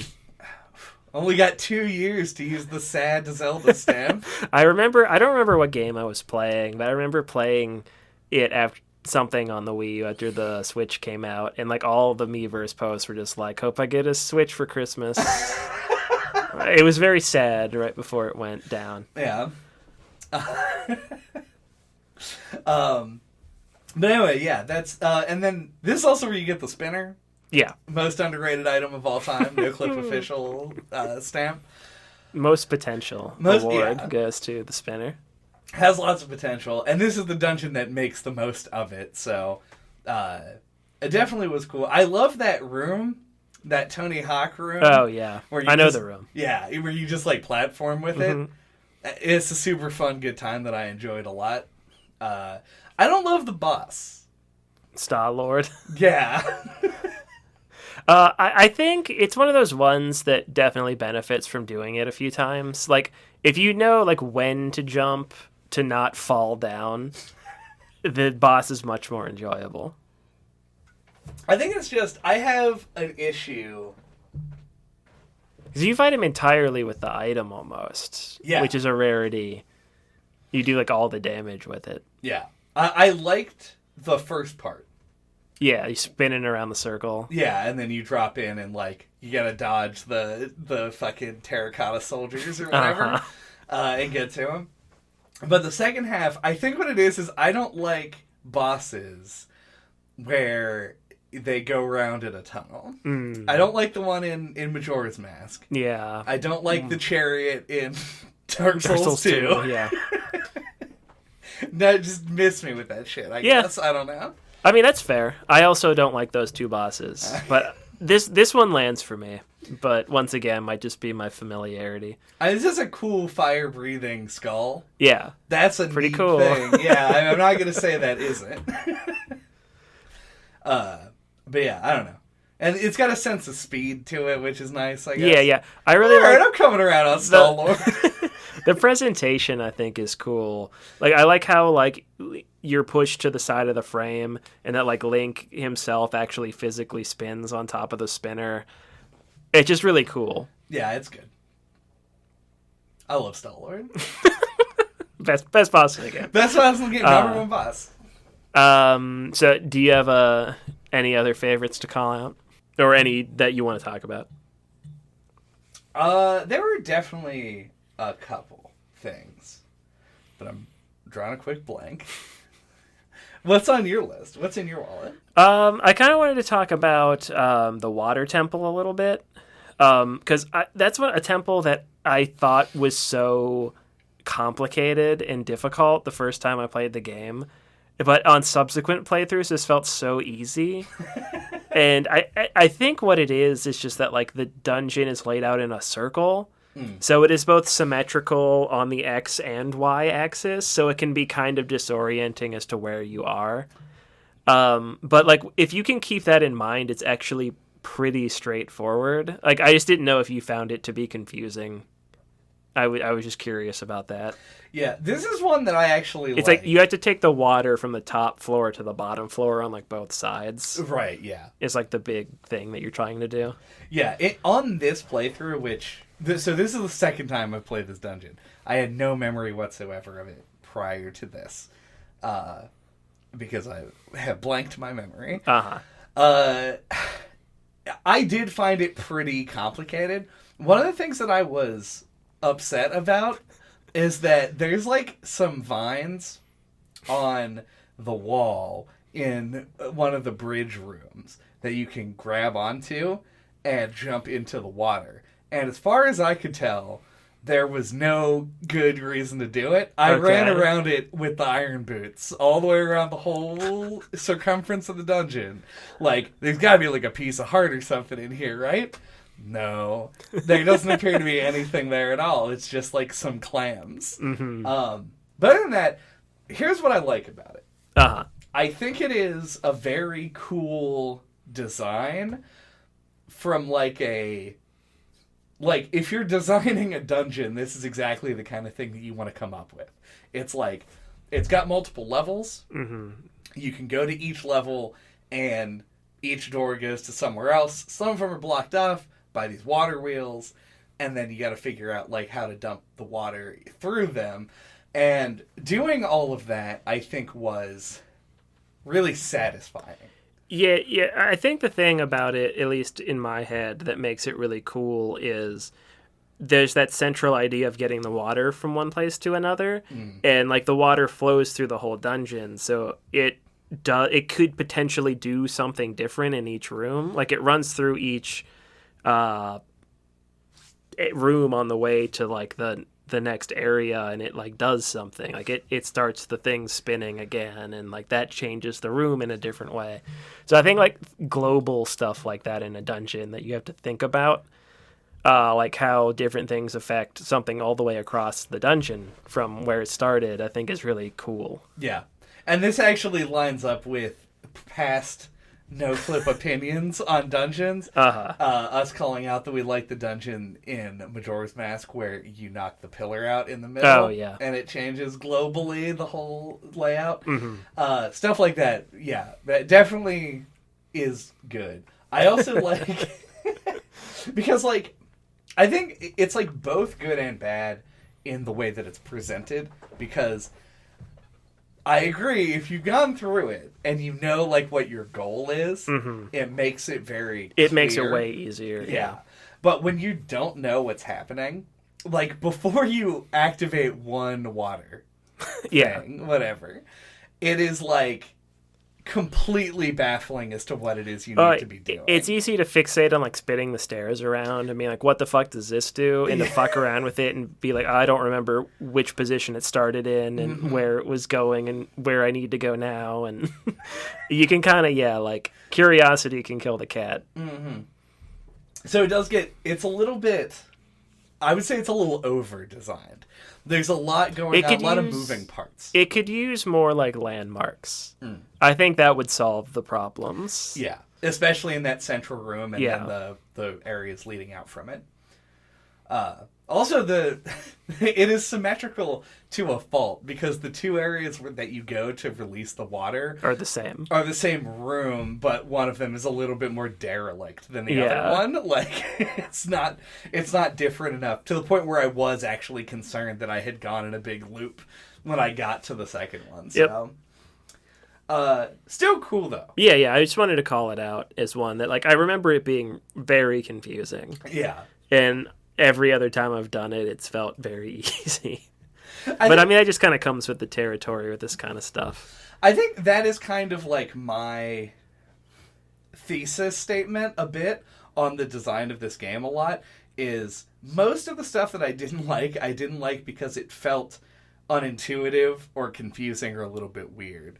And to support that, to go to the Fire Temple, I had no issue with the Fire Temple itself, but getting to the Fire Temple was unintuitive. You have to climb a wall and get pushed off a cliff and then told to go back to Ordon. Oh, yeah. So that you can talk to the Tuskmaster General, the mayor, who has weird facial hair. Uh-huh. And he gives you the iron boots. I thought he was going to give me the silver gauntlets, but apparently that's a different game. Yep. No gauntlets in this one. Which I think is actually a pretty funny reveal. Oh, yeah. They talk about, it's like one guy who was able to best the Gorons. It's like, oh, he just cheated with the iron boots. Well, he didn't know the fundamentals of sumo wrestling, which I guess is good. Yeah, and then you go and you have to go sumo wrestle the chieftain. Yeah. But to get there, you have to do all this wild shit. Like you go up a cliff and the Gorons throw you. Yeah, to get the Gorons to curl up in a ball. Mm-hmm. Yeah. Yeah, you spring up onto their backs, and then there's a hot spring with a shop. Yep. And that you'll never use. Yeah, I jumped down there. It was like, what's the point of this? Oh, nothing. Okay. Yeah. There's lots of times when I just was like, I guess I just have to comb every inch of this area to figure out what it is I'm supposed to do. Yeah, you're trying to get up. Yeah. You go up. Go up. That's the solution. Now, yeah, I don't disagree. It's a bit unintuitive. Yeah. Also, I said I would mention shops. I'll just throw it in right here. Every shop sold all the same items. And we talked before and at length on multiple episodes at this point that rupees in Zelda games are not really worth anything. Mm-hmm. This game is maybe the worst that we've played as far as it that has goes. A couple of things to sink rupees into, but that's about it. Yeah. I rebuilt the Eastern Bridge. Yeah. And then they wanted 2,000 more. It even has armor that you can put on that drains rupees when you put it on, so. That is true. I have a weird note about shops, I guess, that relates to shops. It's more about Kakariko Village and Castletown. Mm-hmm. Like, Kakariko in this game is themed as like a Western ghost town. I just have to wonder, like, it's like a chicken and the egg thing. Like, is it supposed to be like a world building thing that Kakariko used to be like a bustling town, but everybody left and moved to Castletown? Or is that just kind of like a retroactive happy accident? Like, did they put in Castletown because they wanted to have like a cool Castletown marketplace that was like fleshed out and like bigger and cooler than the one in Ocarina of Time? And then they were like, well, fuck, what do we do with Kakariko Village? And they're like, oh, we'll dump all the kids here. There will just be one guy that lives here. And then after you beat and barns. And then you'll beat the Fire Temple, and then some Gorons will show up. Yeah. Like, it feels kind of useless. There's just the one bomb shop. Like, I remember going into, like, probably, like, 3/4 of the way through the game. There's, like, a hotel or, like, an inn or whatever. And there's just, like, Collins in there. Yeah. And, like, the one shaman guy's son or woman. I don't remember what gender that person is. They're male, but it always surprised me. Yeah, so his son then... are just in there. There's nothing in the building. It's like, what's the point of all this? Like, there's just the one shop at the Mallow Mart, which you upgrade. Yeah. And it just moves to Castletown. Like, it's one of those things that feels like, what were they going for here? There's the children's side quest, Kakariko Village, and stuff related to that all feels like very weirdly handled and makes me wonder. Yeah, it just feels like that part was rushed, or like they thought about cutting those elements but then didn't, and stuff like that. I don't disagree with any of that, except the concept of anyone thinking that Castletown in this game is better than the one in Ocarina. That's actually just like, that's stoner talk for people who puffing on that devil's lettuce, because Castletown in this game sucks ass and is the worst place to be. And I actually like Kakariko specifically because it is not Castletown. Sure. But also, like, I don't know. I didn't do much of, like, side questing in Castletown. I didn't get that Goron kid his dad back. Oh, no. Yeah, rip That guy. I don't know what happened to him. But Castletown is just too intimidating to want to explore for me. There's too much movement happening, and I can't focus on anything. So I always beelined to my destination and then got the fuck out. Kakariko, I actually explored. Like, you can go in that little lake in the back. Yeah. And bomb and get some there's a shortcut to Lake Hylia. Yep. It's pretty neat. I like that stuff about it. As far as the theming goes, it seems weird. I agree. Yeah. I do want to shout out at the Hidden Village, I think it's called. Oh, yeah. They play Western music and have you do a shootout. Mm-hmm. So they had like a weird thing, an itch for Westerns when they were making this game for some reason. Yeah. I'm actually pretty fond of Castletown in this game, but oh no. I've never really engaged with it in Ocarina at all, so I guess different strokes. Yeah. What can you do in Castletown in this game?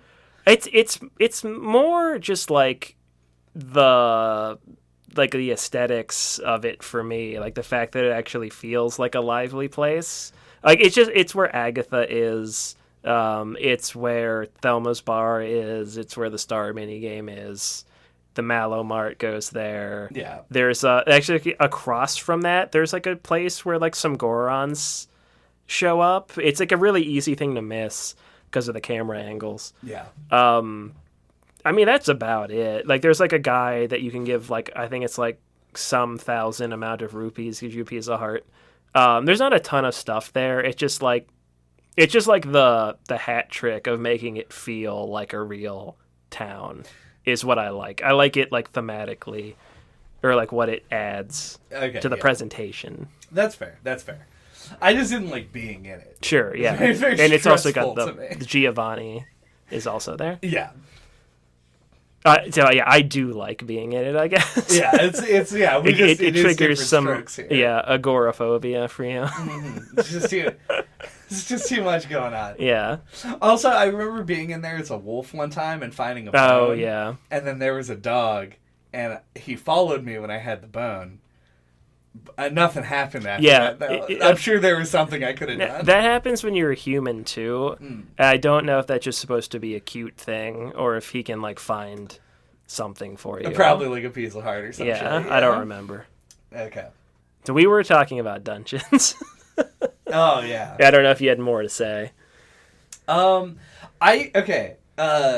Least favorite dungeon in the game. Mm-hmm. Sky Temple. Okay. Don't like it. I feel like I disliked it the first time I played the game, like, a lot. But I feel like it's grown on me over time.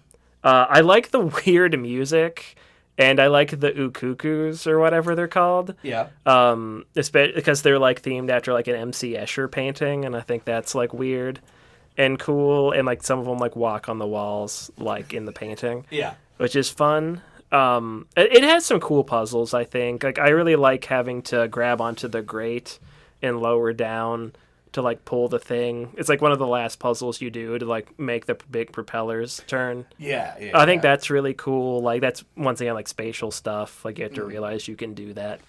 And I think the boss is cool. I also like the fact... Argarok. I will always remember his name for some reason. The Twilight Dragon. Yeah. I think, okay, I don't want to, like, shit on your childhood here. Sure. Well, first of all, to not shit on your childhood, I agree with the stuff with the double claw shot.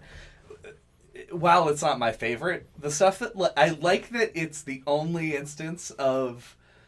I am straight lying. It's one of the only instances of being able to combine items.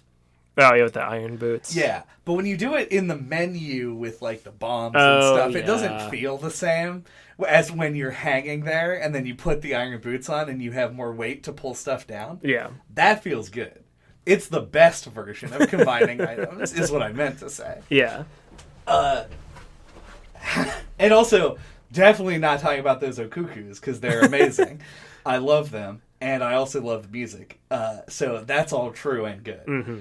But you can say that about any instance of an okuku, and also most of the music in this game is great. Yeah. If I were just talking about Malomart, one of the most influential themes of this game. However, I do want to You don't like the boss? I do not. I hate the boss. Yeah. Actively dislike the boss a lot. Once again, not really talking about mechanically. I just think it's cool to fight it on top of the dungeon and it's raining and stuff. That is cool. And you do have to put on the iron boots, which is really cool. And it knocks the pieces of armor off, which is a great thing. But doing it, no, I don't like doing it. Yeah, it was a lot harder with the Wii remote. At least that was my memory of it. That's probably true. Yeah. In this game, you just kind of press the A button a lot. Yeah, you just kind of hit the A button. You go around. Yeah, I'm a big presentation person. Mm-hmm. But even so, I mean, I like that you can see him flying around while you're doing the dungeon. Yeah, that is pretty great. Cool. Yeah, yeah, I love this. I love this one. No, I think the problem that I have it is definitely isn't. Yeah. Yeah, most of the dungeon is kind of tedious to do. There's a lot of things that require you to just sort of hang there and slowly move your ass around a big room. It's a real big rooms game, but it's not. Yeah, it's definitely it's hit and miss. I think it's grown on me with time. Yeah. Now the Temple of Time. The Temple of Time's a really interesting one. Yeah. It almost feels like I feel like we've talked about this in other games, almost experimental with the formula, because it's a linear progression through rooms to the end where you get a statue and have to bring it all the way back to the beginning, which I think is pretty cool. And is used sort of in the Twilight world as well. You go through a linear selection of rooms. Yeah. That feels more like a gauntlet to me than a dungeon, but that's hair splitting, I guess. But yeah, I think it's really satisfying when you have the big statue and you can just smash it with its big hammer. Yeah. I think Temple of Time, and I don't actually have that much to say about it. That covers it. It's a linear level where the puzzles and the way that you interact with each room changes on your way back because you're controlling this big robot who has different abilities than you, and you have to get it to certain places. And also very cool callback to Ocarina. Yeah. Because I think it comes late enough into the game that you're not expecting it.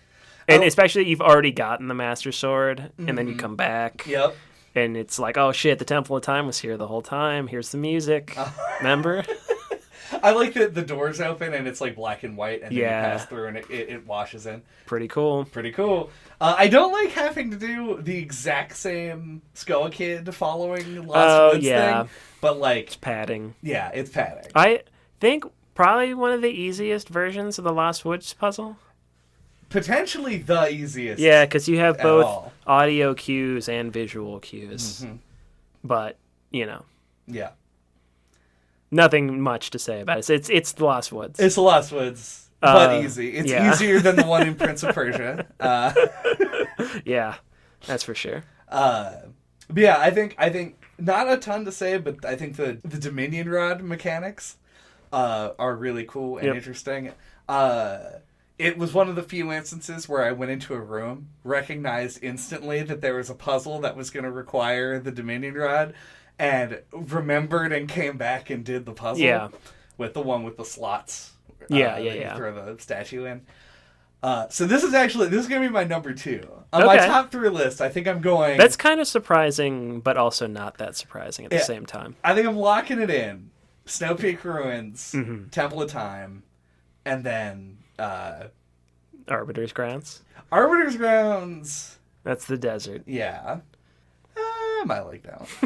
That'll be number 3. We'll lock that in at number 3. All right. I guess... I don't know if there's a ton to say about the Twilight section, other than it's too brief. Yeah, it's pretty short. Getting the... It's cool to be there, though. I mean, the Wall Master chasing you through the dungeon is pretty cool. I love a Wall Master. Yeah. I'm glad they found a way to incorporate it into the game. the getting like the sword beam is cool too. So you just kind of like cut through the fog and shit. Oh, you get a beam? It's not like a beam, but your sword glows. Yeah, it's like lit. Yeah. I thought I missed something. No, you didn't. You don't shoot a beam. It's just your sword's like charged with glowy, cool power. Yeah, I think that's fun. I have a funny story about this. So when I was playing this when I was 14, I was playing it in my parents' basement, and we had people coming over, like family coming over for something. I don't remember what. And my uncle, who are like my aunt and uncle that gave us our NES, like they got an N64 for their wedding as a gift, and they gave us like all their games.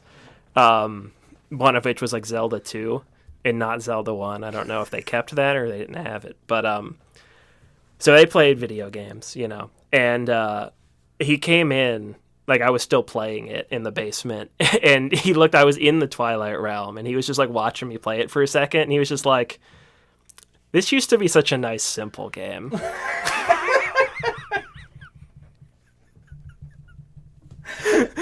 Yeah.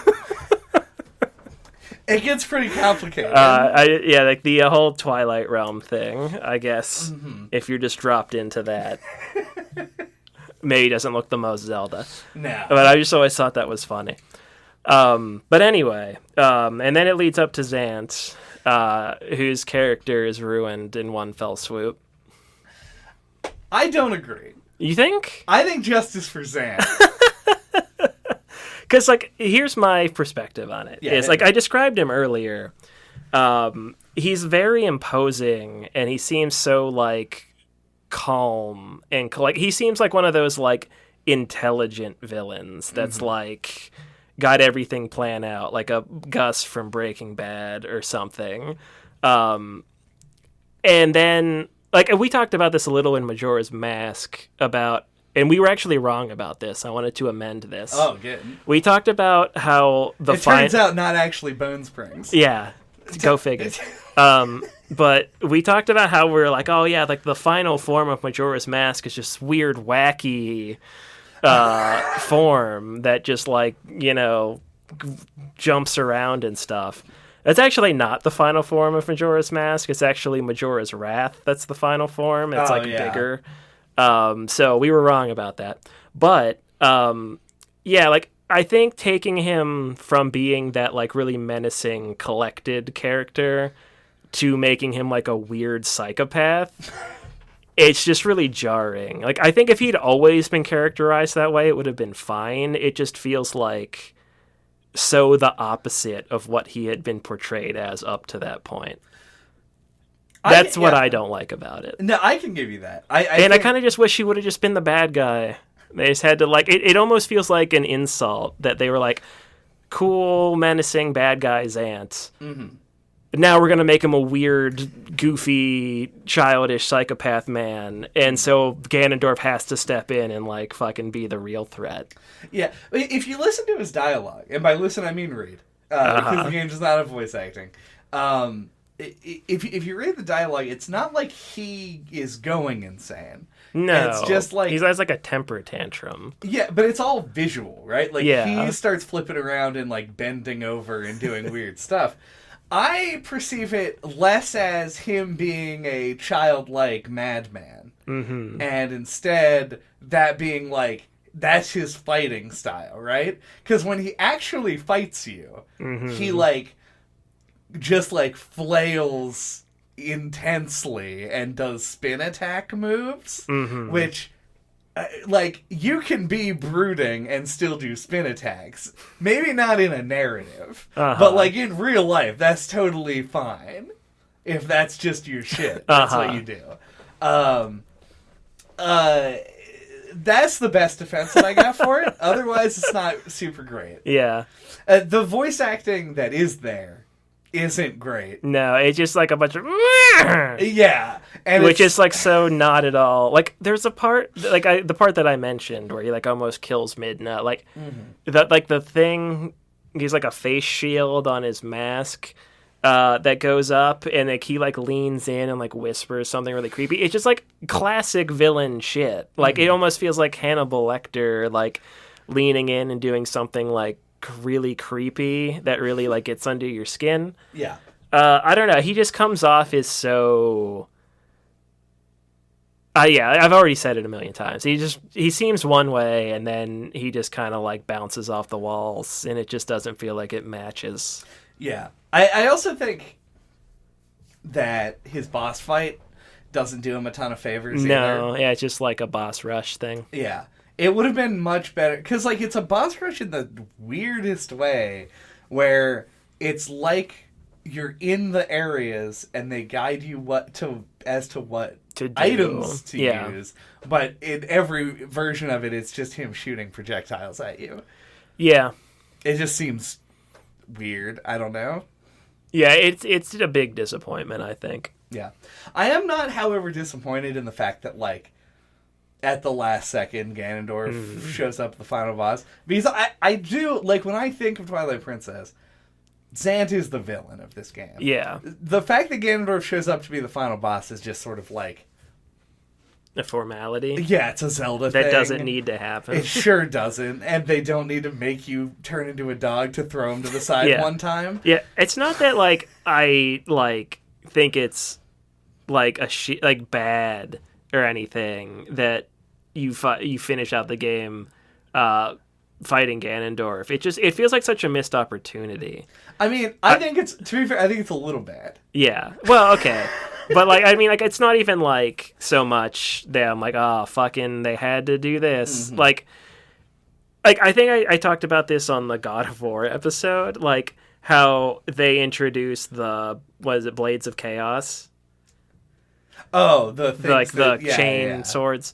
Yeah, like, from the original games. It's like, I totally get why they did it, like, but they introduced such a great alternative in the axe that they didn't need to fall back on the old favorite. Like, they could have just done the new thing. Yeah. And I feel like this is the same situation. Like, Zant was a really great villain. You didn't need to also have Ganondorf. It feels like they got insecure and were like, well, we have to put Ganondorf in there. Yeah.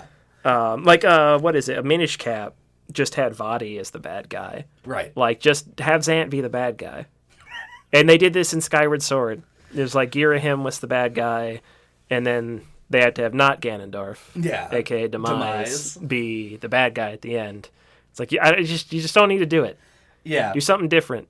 Yeah, that is the thing that I think is bad about it. I think that it would have been a more concise story if Zant was just the end of the boss list for the game. I just think that having Ganondorf there, I don't think takes away from Zant's presence as the villain for the majority of the game. I think that the whole Hyrule Castle dungeon part feels very unnecessary for the most part. I don't disagree, but I really like it though. I don't know what it is about it, but I've always found that dungeon to be really satisfying. I think you need it there in order to justify the inclusion of the whole team. Yeah.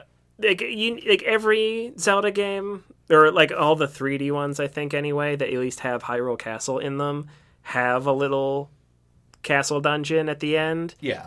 But the one in Twilight Princess stands out as my favorite. Mm-hmm. I don't know what it is about it. It's not particular. I can't point to any one thing and be like, that was great. But I just like it a lot. Yeah. I like that there are multiple paths through it. Yeah, you don't have to do the whole thing. Yeah, it's pretty cool that's like an option or a thing that you can do. Mm-hmm, like shooting the paintings off the wall is kind of cool. I didn't do that. Oh. I thought you had to. Like, there's like puzzle solutions behind them. You shoot paint. Oh, in the... Yeah. It's the one that shows you what order to light the lights in. Okay. I do remember doing this. Yeah. I wouldn't say it was like the best thing in the world. I just think it was memorable. Apparently not for me. I don't know why. Yeah. It's because it took me a while to realize it was a thing. Because it's not something you're used to doing. Yeah. I don't know. What about the Ganon fight? What did you think about it? Okay, I really like puppet Zelda as a concept. Like, having to fight Zelda is a really cool idea. I will say Metal Gear Solid did do it first. Sure, you had to fight Zelda in Metal Gear Solid. Yeah, when you fought Zelda. Wild. It's fucking Psycho Mantis. Like, you like yeah. Twilight Princess. Psycho Zelda. But overall, I think disappointing. Yeah. Especially on this playthrough. Like this is a thing I kind of wanted to talk about, but I don't think would really bear a ton of fruit from our perspectives. It was like just the difficulty of this game. Well, this is like the 7th time I've played it, but like I found it to be like super easy. The whole game or the final boss? The whole game. And especially like I'm bringing it up now because of the final boss. Like Ganondorf, the final just sword fight with him that it ends with, like I was shocked when I knocked him over and like did the final blow that it was over already. But yeah, I'm sure that's in large part due to the fact I'm so familiar with the game. But like, I don't know, it just felt like so anticlimactic this time around. Yeah, I think the boss fight itself is, and the horseback part is annoying as hell. I didn't find it annoying. I feel like it's so hard not to get knocked off the horse a million times. I didn't get knocked off the horse even one time. I don't believe you, but I'll put it up. We'll do it again right now. It seems impossible, but I mean, it's not really that important. But I think that the horseback part is the weakest part. Yeah, of it. Especially as someone who'd never rode the horse during gameplay. Sure. Well, I had to during the part that was preparing me for this moment exactly. Yeah. Against King Bulbous or whatever his name is. So the Zelda Ganon fight is the same as every Phantom Ganon fight. Yeah, it's the tennis match. It's a tennis match. That's fine. That's obligatory. It apparently just has to be in every game. Yeah. And it is fun. I like that. It's really cool that he possesses Zelda. Yeah. The Beast Ganon in this is depressingly a nothing. Mm-hmm. There's not much going on with it. Well, it's because the wolf doesn't have any mechanics to support the fight. Yeah. So you don't use it for a while, and then you have to for the third hit. Yeah. And then it's just over after that. The horse part is either annoying or pointless. Mm-hmm. Not a great split. And then I really don't like the sword fight with Ganon. I find the sword fight with Ganon very annoying. I find that the best part for me, but I still don't like it. Yeah. Yeah, like it doesn't use any of the sword mechanics. You just kind of like strafe around him and hit him.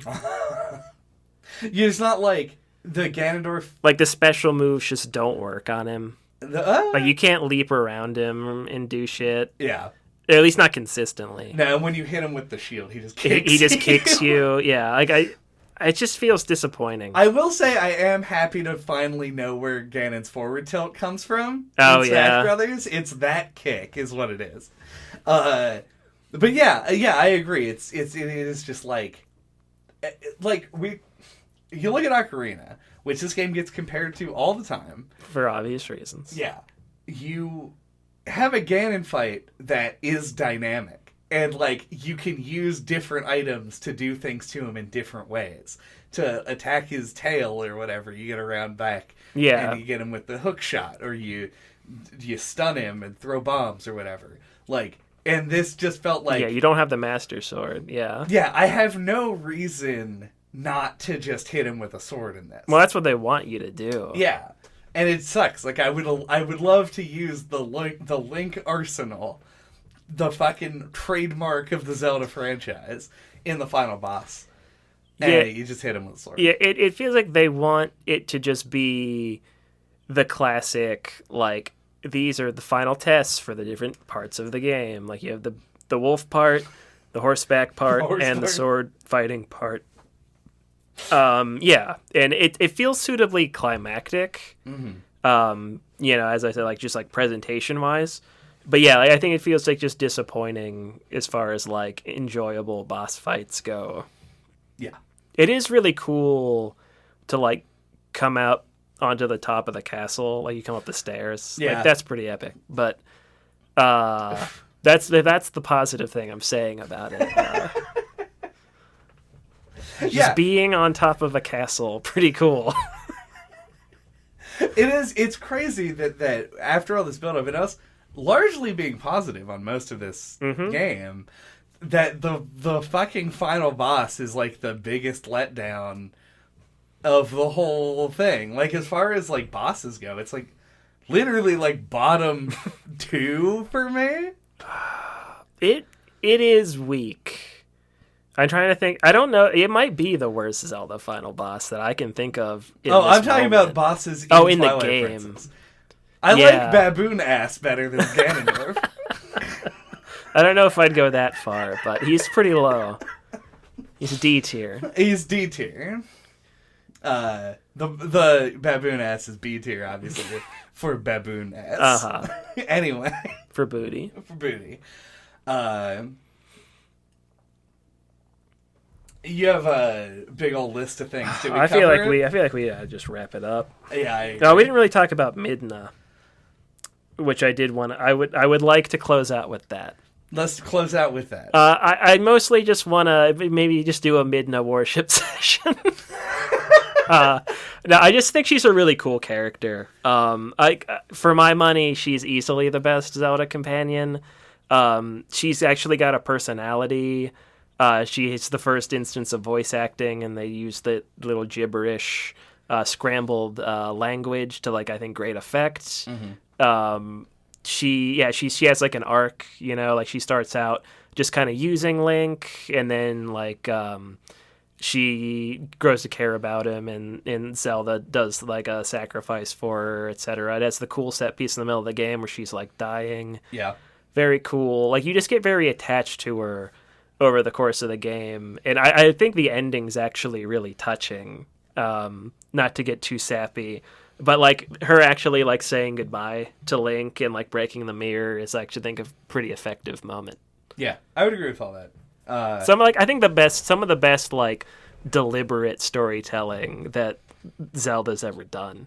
Yeah, we kind of skirted around it a little bit as far as like the actual narrative goes, because like in most Zelda games there isn't like a ton, but we did bring it up on several occasions. It's like you do get character building, you do understand Midna's like motivations near the end.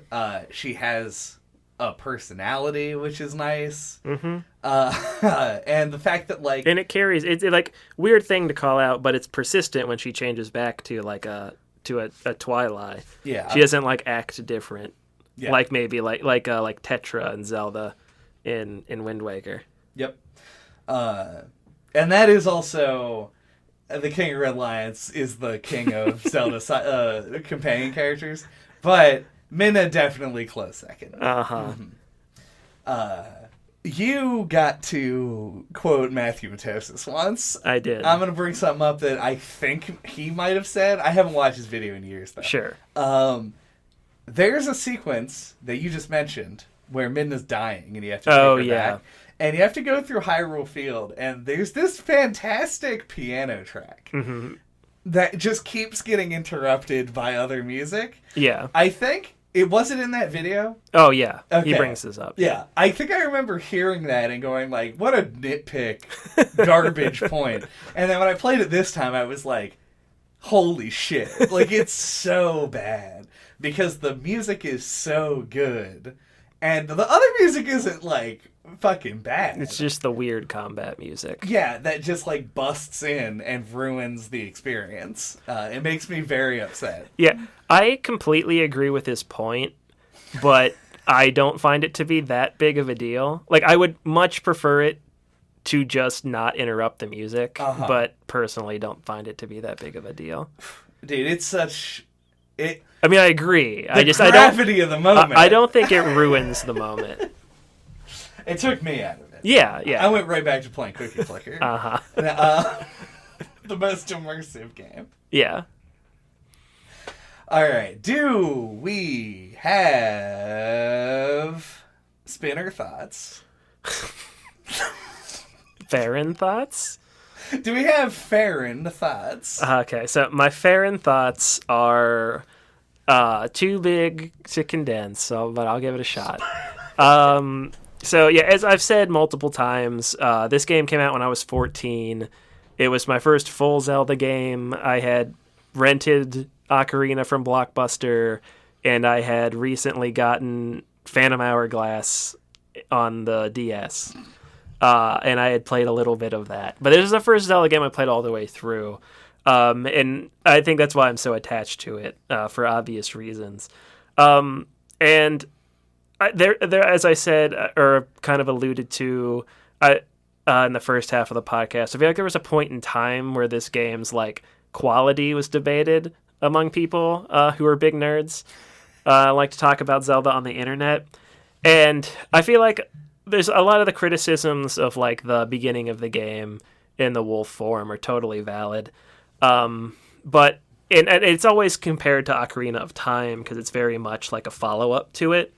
And I've always like wondered, like, if I hadn't played it first, like, would I be one of those people that like thinks it's just like in the shadow of Ocarina of Time, just doing all the same things again? So it was nice to talk about this game. Like, I feel like it holds up, but as I've said a million times, I'm really attached to it. It seems like you liked it, and I was worried the whole time I was playing it that you weren't at all going to like it. So I think that's affirming for me. I think, I'm more confident in my feelings that it holds up after this conversation. But I just think there's a lot to like about it. It feels unique among all the Zelda games. I think, surprisingly, I think at the time it seemed like it might not. Yeah, like there's like the realistic art style feels like gritty and interesting. The Twilight realm is very cool. Like I think that the dungeon design is pretty solid throughout. Yeah, like a few standouts like Snow Peak and Arbiter's Grounds for me as like some of the best in the series, or most memorable anyway. Cool items, unique items. I want to see some of them come back someday. Spinner, Ball and Chain, Dominion Rod all have potential. Yeah, overall, I think just like a really good Zelda game. They're all so different, and I think especially now we've gotten several more, or a handful more games after this. The fact that it is a little closer to Ocarina almost seems like a positive, because like they're all so different and getting a little bit more of that flavor that people liked so much. I don't know. I like that you're able to get it from more than just one place in Ocarina. Yeah, I think we kind of alluded to this, but I think the biggest detriment to this game is just that it has a little too much in it. Mm-hmm. I think it's a little too overambitious, and just crams a ton of stuff in it. Like I think they've gone on record in like interviews saying that they had to cut some stuff out of Wind Waker to make the deadline for it. And I think they just ended up putting that stuff in this game. And so, yeah, it is just really full of content. Mm-hmm. In some ways for better, in some ways for worse. So I really like this game. It was fun to revisit. And I don't know, I guess I feel just that little bit more assured of my love of it now after our conversation, I think. Yeah. You know, like when your friend gets you a gift and then as a joke they take that gift and they put it in like some like cheese cloth and then put that in a plastic bag and then wrap it in duct tape and then put it in a lockbox, and then you're like, oh, gotta open all these different things to get to the gift in the middle of it. That's kind of how I feel about Twilight Princess. I feel like Twilight Princess is like the best 3D Zelda game that is wrapped up in a bunch of garbage that does weigh it down a lot. The amount of stuff in it is which is normally like a pretty okay thing to be there, ends up feeling like it hurts the game overall just because of how long the game is. But there's so much in the game that does work. Most of the dungeons, while I think the puzzles and the combat elements of the dungeons don't necessarily stand up to some of the better ones in the series. Definitely hit at least a middle ground or a little bit above, but then the actual layouts and the designs and the aesthetics of those dungeons and the world surrounding it, I think, is extremely good and raises it above a lot of things. I think, going back, if I went to the top list of Zeldas, I don't know that this really... I don't think it ranks in my top ones, but it is definitely... This experience definitely did help it climb. This is a really good Zelda game, and especially the way that the combat works. It's a lot more expressive on the part of the player, which is something that I really enjoy.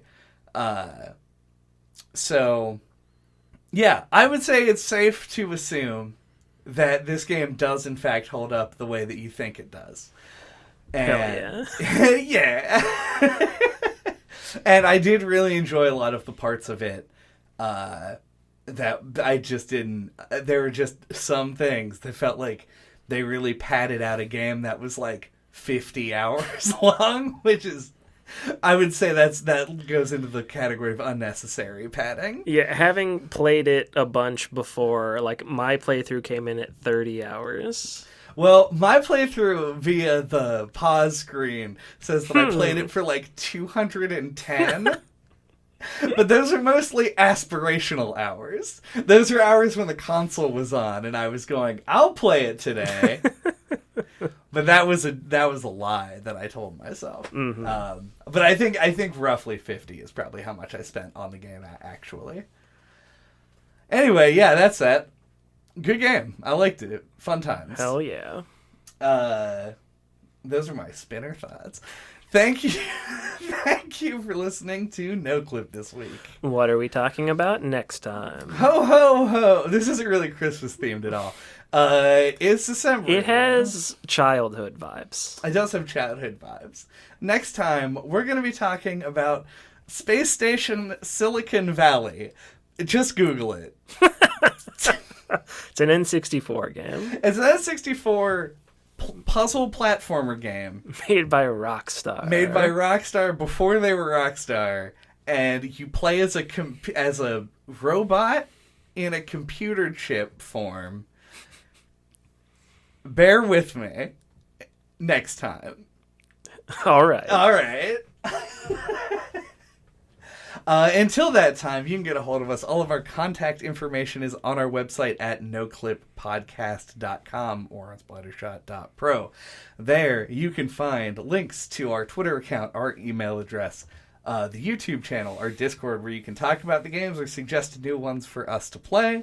You can see all of our old episodes. We've done a Zelda game every year, so you can go back and listen to such gems as Minish Cap, or Ocarina of Time, Majora's Mask, Link's Awakening, Breath of the Wild. Oh, yeah, and Wind Waker. And Wind Waker. Yep, that might be all of them, I'm not sure. Probably. And make sure that you come back the same time next year when we talk about Link's crossbow training. Finally. I've been waiting every year for it. Claw shot that like button. Yeah. Use the Dominion rod in the comment section. Gale boomerang that bell. Use your wolf sense to... I guess there's no use for it, huh? Get the coral earring to catch a reek fish. But let's get the reek fish squad. Who's our smelliest fans?